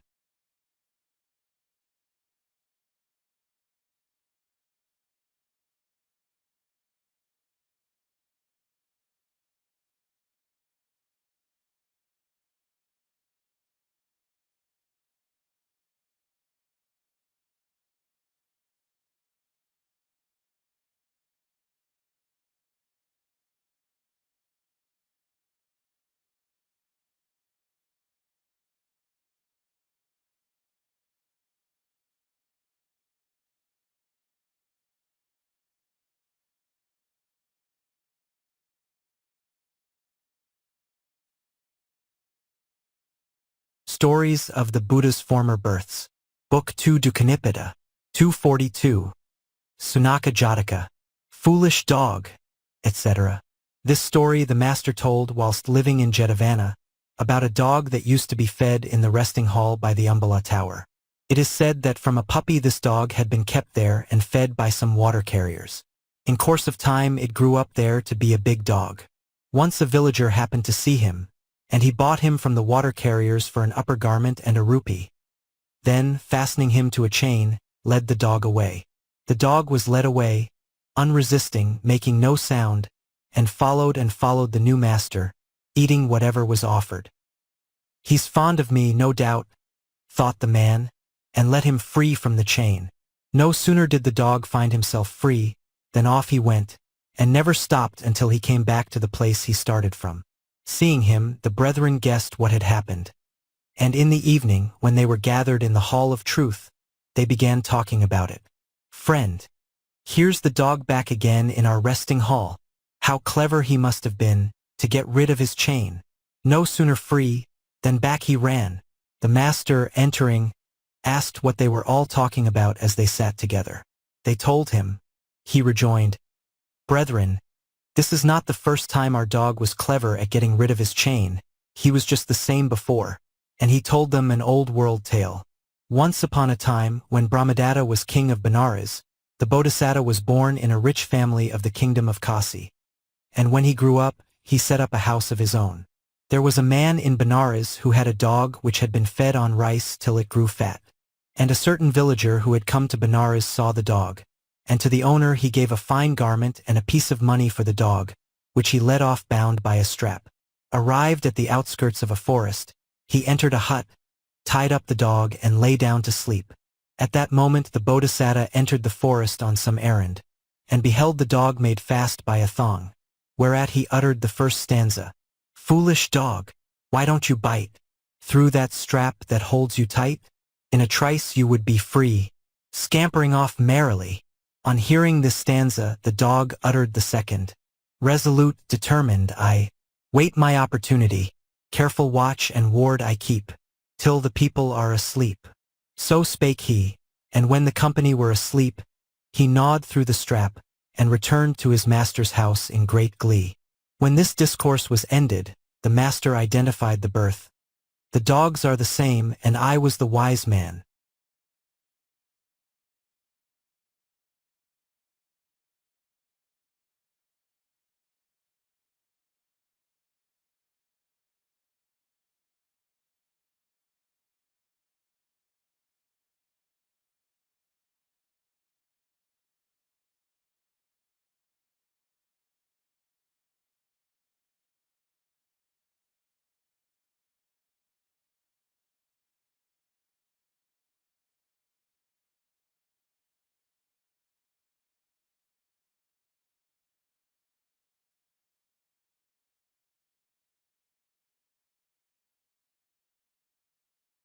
Stories of the Buddha's Former Births. Book 2 Dukanipada. 244. Vicannaka Jataka. What he sees, etc. This story the master told at Jetavana, about a turntail vagrant who wandered about the country. It is said that this man could not find anyone to argue with him in all India, till he came to Savatthi, and asked whether anyone could dispute with him. Yes, Ho was told, the Supreme Buddha. Hearing which, he and a multitude with him repaired to Jetavana, and put a question to the master, whilst he was discoursing in the midst of the 4 kinds of disciples. The master answered his question, and then put one to him in return. This the man failed to answer, got up, and turned tail. The crowd sitting round exclaimed, "One word, sir. Vanquish the itinerant." Said the master, "Yes, brethren, and just as I have vanquished him now with one word, so I did before." Then he told a story of olden days. Once upon a time, when Brahmadatta was king of Benares, the Bodhisattva was born a Brahmin in the kingdom of Kasi. He grew up and mastered his passions, and embracing the religious life, he dwelt a long time in the Himalayas. He came down from the highlands, and took up his abode near a considerable town, in a hut of leaves built beside a bend of the river Ganges. A certain pilgrim, who found no one that could answer him throughout all India, came to that town. "Is there anyone," asked he, "who can argue with me?" "Yes," they said, and told him the power of the Bodhisattva. So, followed by a great multitude, he made his way to the place where the Bodhisattva dwelt, and after greeting him, took a seat. "Will you drink," he asked, "of the Ganges water, infused with wildwood odors?" The pilgrim tried to catch him in his words. "What is Ganges? Ganges may be sand. Ganges may be water. Ganges may be the near bank. Ganges may be the far bank," said the Bodhisattva to the pilgrim.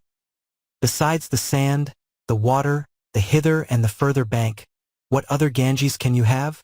The pilgrim had no answer for this. He rose up and went away. When he had gone, the Bodhisattva spake these verses by way of discourse to the assembled multitude. "What he sees he will not have. What he sees not he will crave. He may go a long way yet. What he wants he will not get. He contemns what he has got. Once 'tis gained he wants it not. He craves everything always. Who craves nothing earns our praise." When this discourse was ended, the master identified the birth. "The vagrant is the same in both cases, and I myself was then the ascetic."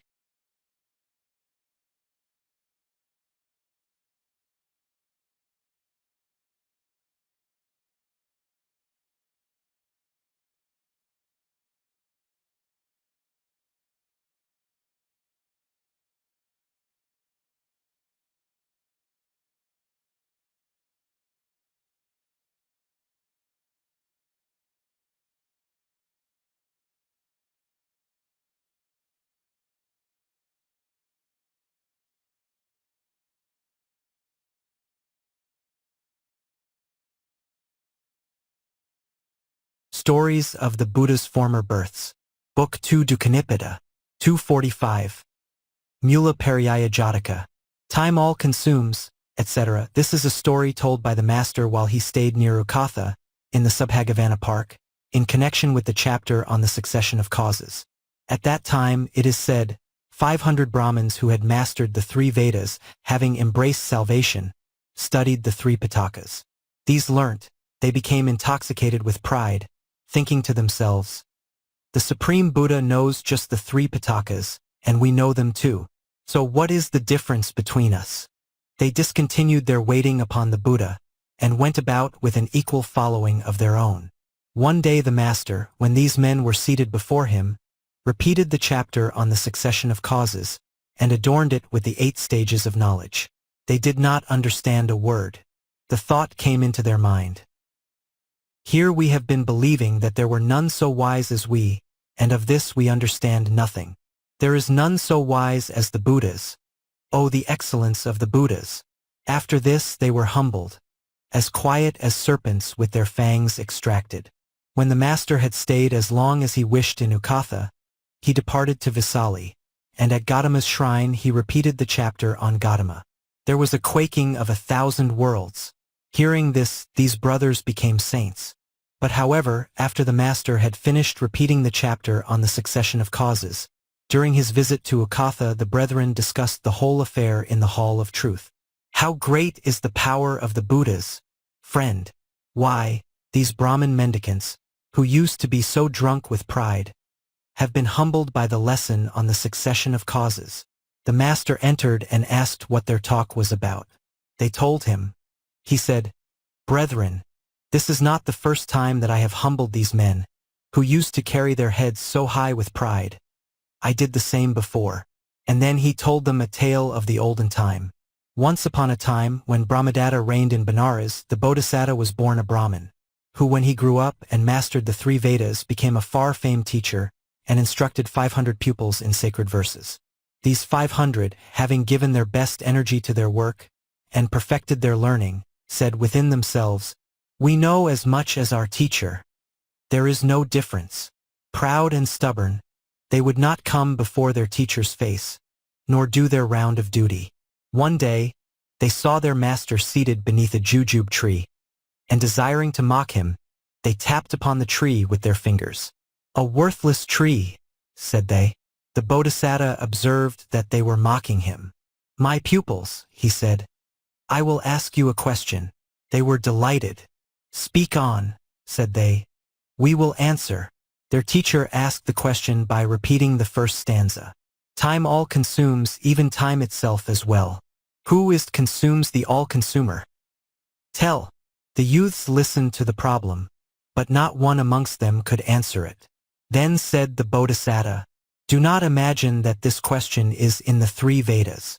You imagine that you know all that I know, and so you act like the jujube tree. You don't know that I know a great deal which is unknown to you. Leave me now. I give you 7 days. Think over this question for so long." So they made salutation, and departed each to his own house. There for a week they pondered, yet they could make neither head nor tail of the problem. On the 7th day they came to their teacher and greeted him, sitting down. "Well, ye of auspicious speech, have you solved the question?" "No, we have not," said they.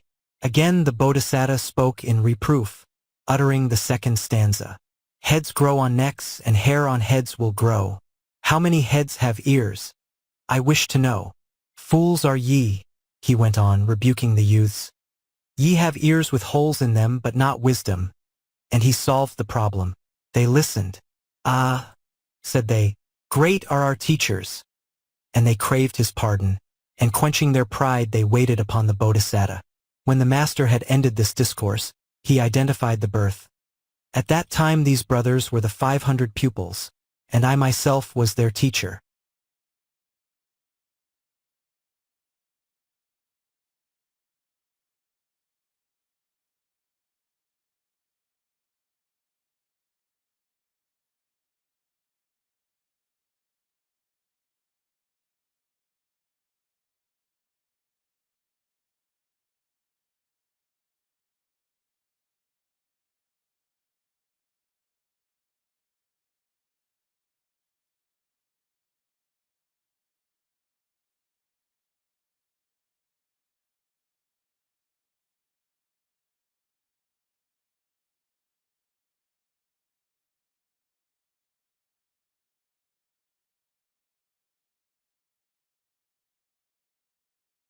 Stories of the Buddha's Former Births.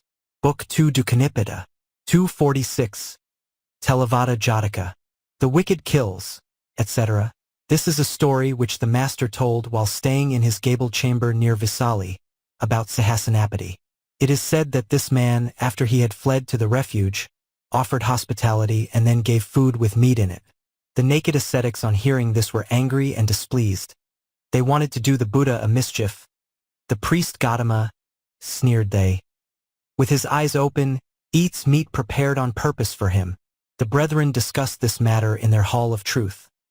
Friend, Nathaputa the ascetic goes about sneering, because he says, "Priest Gautama eats meat prepared on purpose for him, with his eyes open."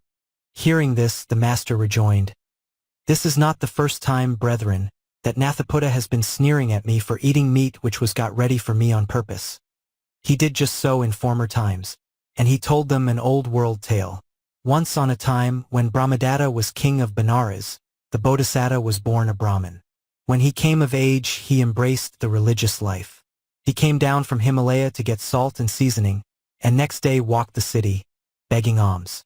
A certain wealthy man designed to annoy the ascetic. So he brought him to his dwelling and pointed out a seat, and then served him with fish. After the meal, the man sat on one side and said, "This food was prepared on purpose for you, by killing living creatures. Not upon my head is this wrong, but upon yours." And he repeated the first stanza. "The wicked kills and cooks, and gives to eat. He is defiled with sin that takes such meat."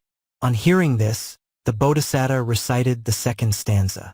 "The wicked may for gift slay wife or son, yet, if the holy eat, no sin is done." And the Bodhisattva with these words of instruction rose from his seat and departed. This discourse ended, the master identified the birth. Nathaputa, the naked ascetic, was this wealthy man, and I was the ascetic.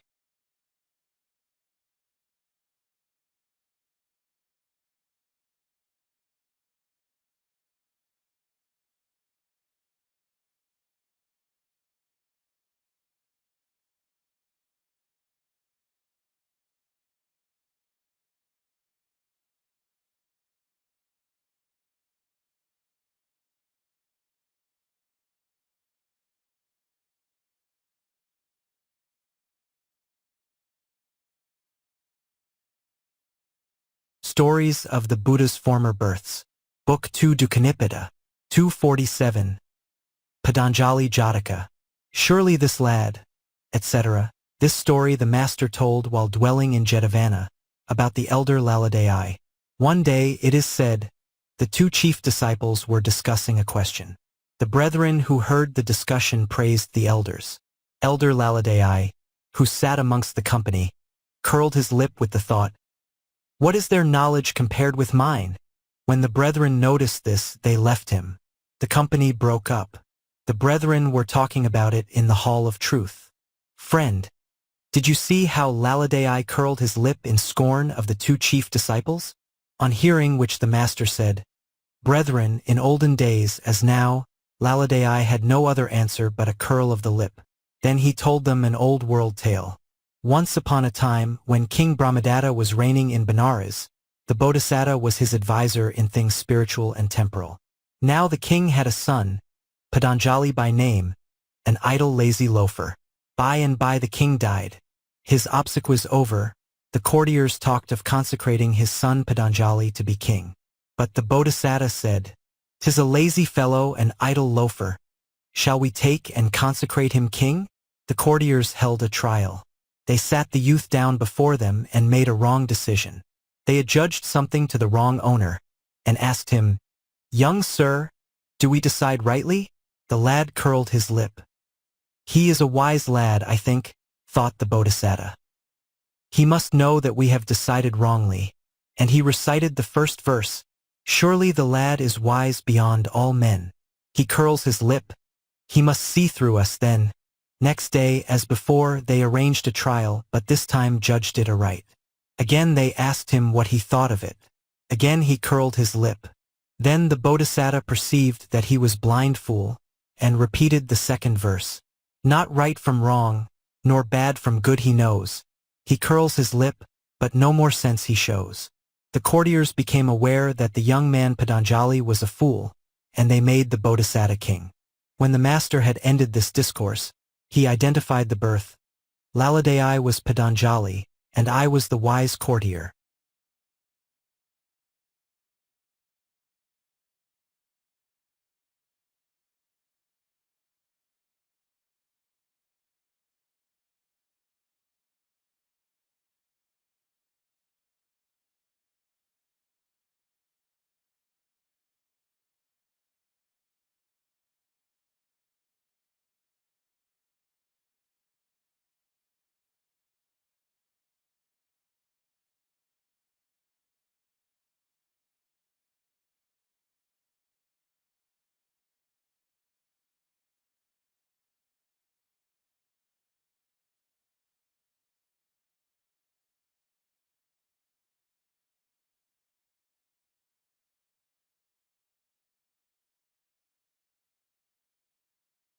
Stories of the Buddha's Former Births.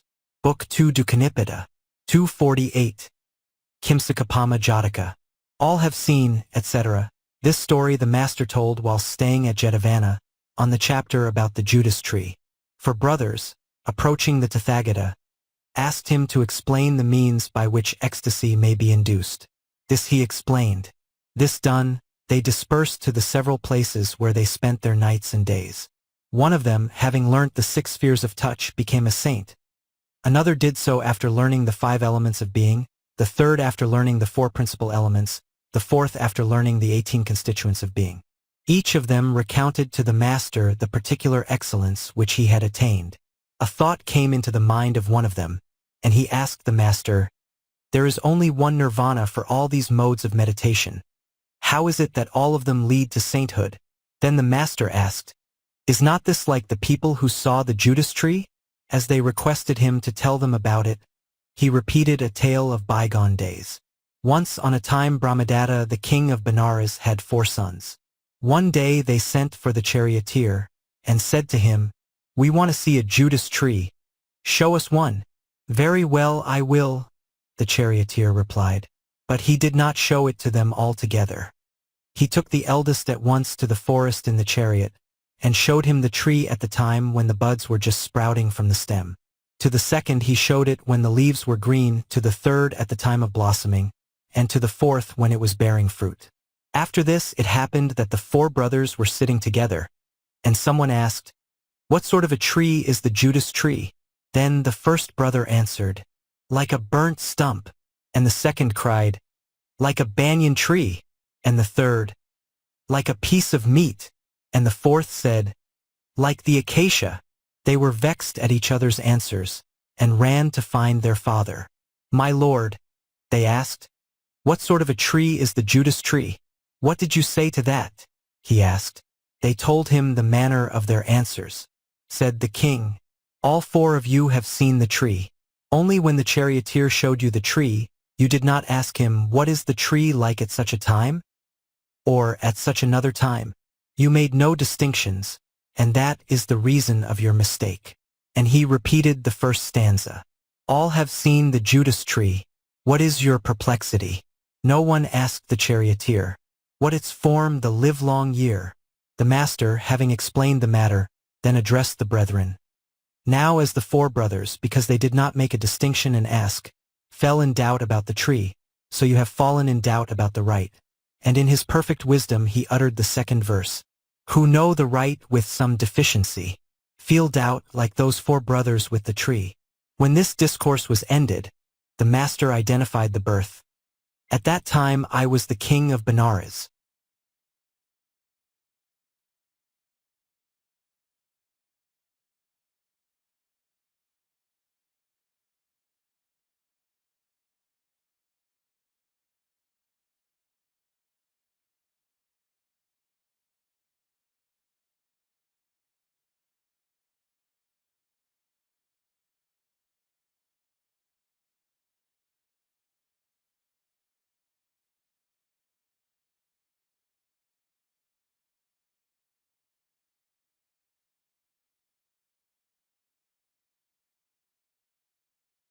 Stories of the Buddha's Former Births.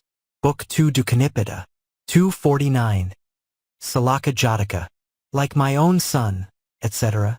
This story the master told whilst living in Jetavana, about a distinguished elder. It is said that he had ordained a youth, whom he treated unkindly. The novice at last could stand it no longer, and returned to the world. Then the elder tried to coax him. "Look here, lad," said he. "Your robe shall be your own, and your bowl too. I have another bowl and robe which I'll give you. Join us again." At first he refused, but at last after much asking he did so. From the day he joined the brotherhood, the elder maltreated him as before. Again the lad found it too much and left the order. As the elder begged him again several times to join, the lad replied, "You can neither do with me nor without me. Let me alone, I will not join." The brethren got talking about this in the Hall of Truth. "Friend," said they, "a sensitive lad that.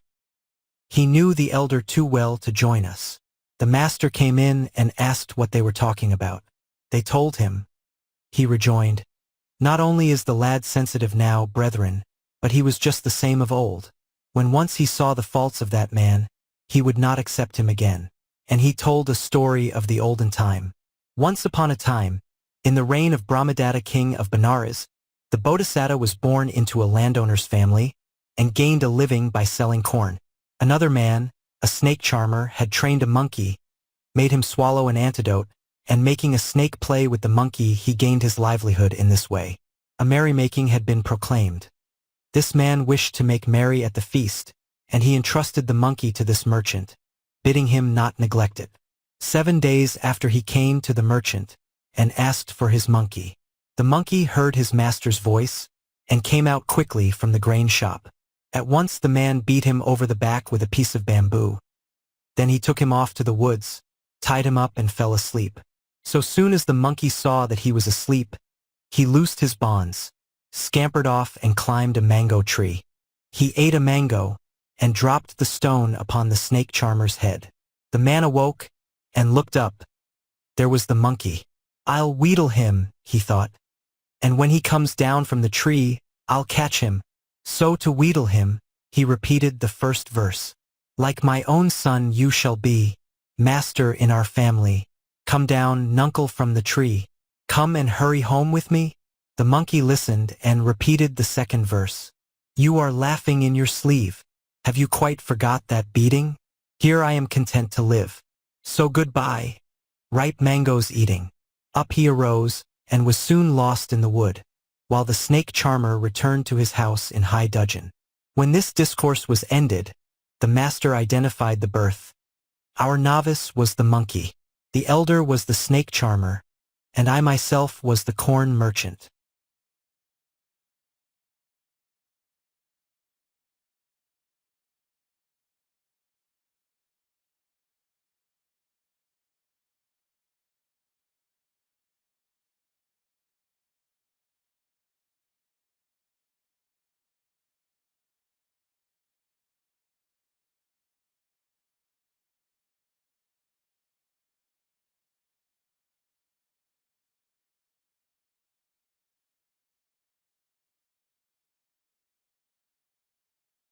Stories of the Buddha's Former Births.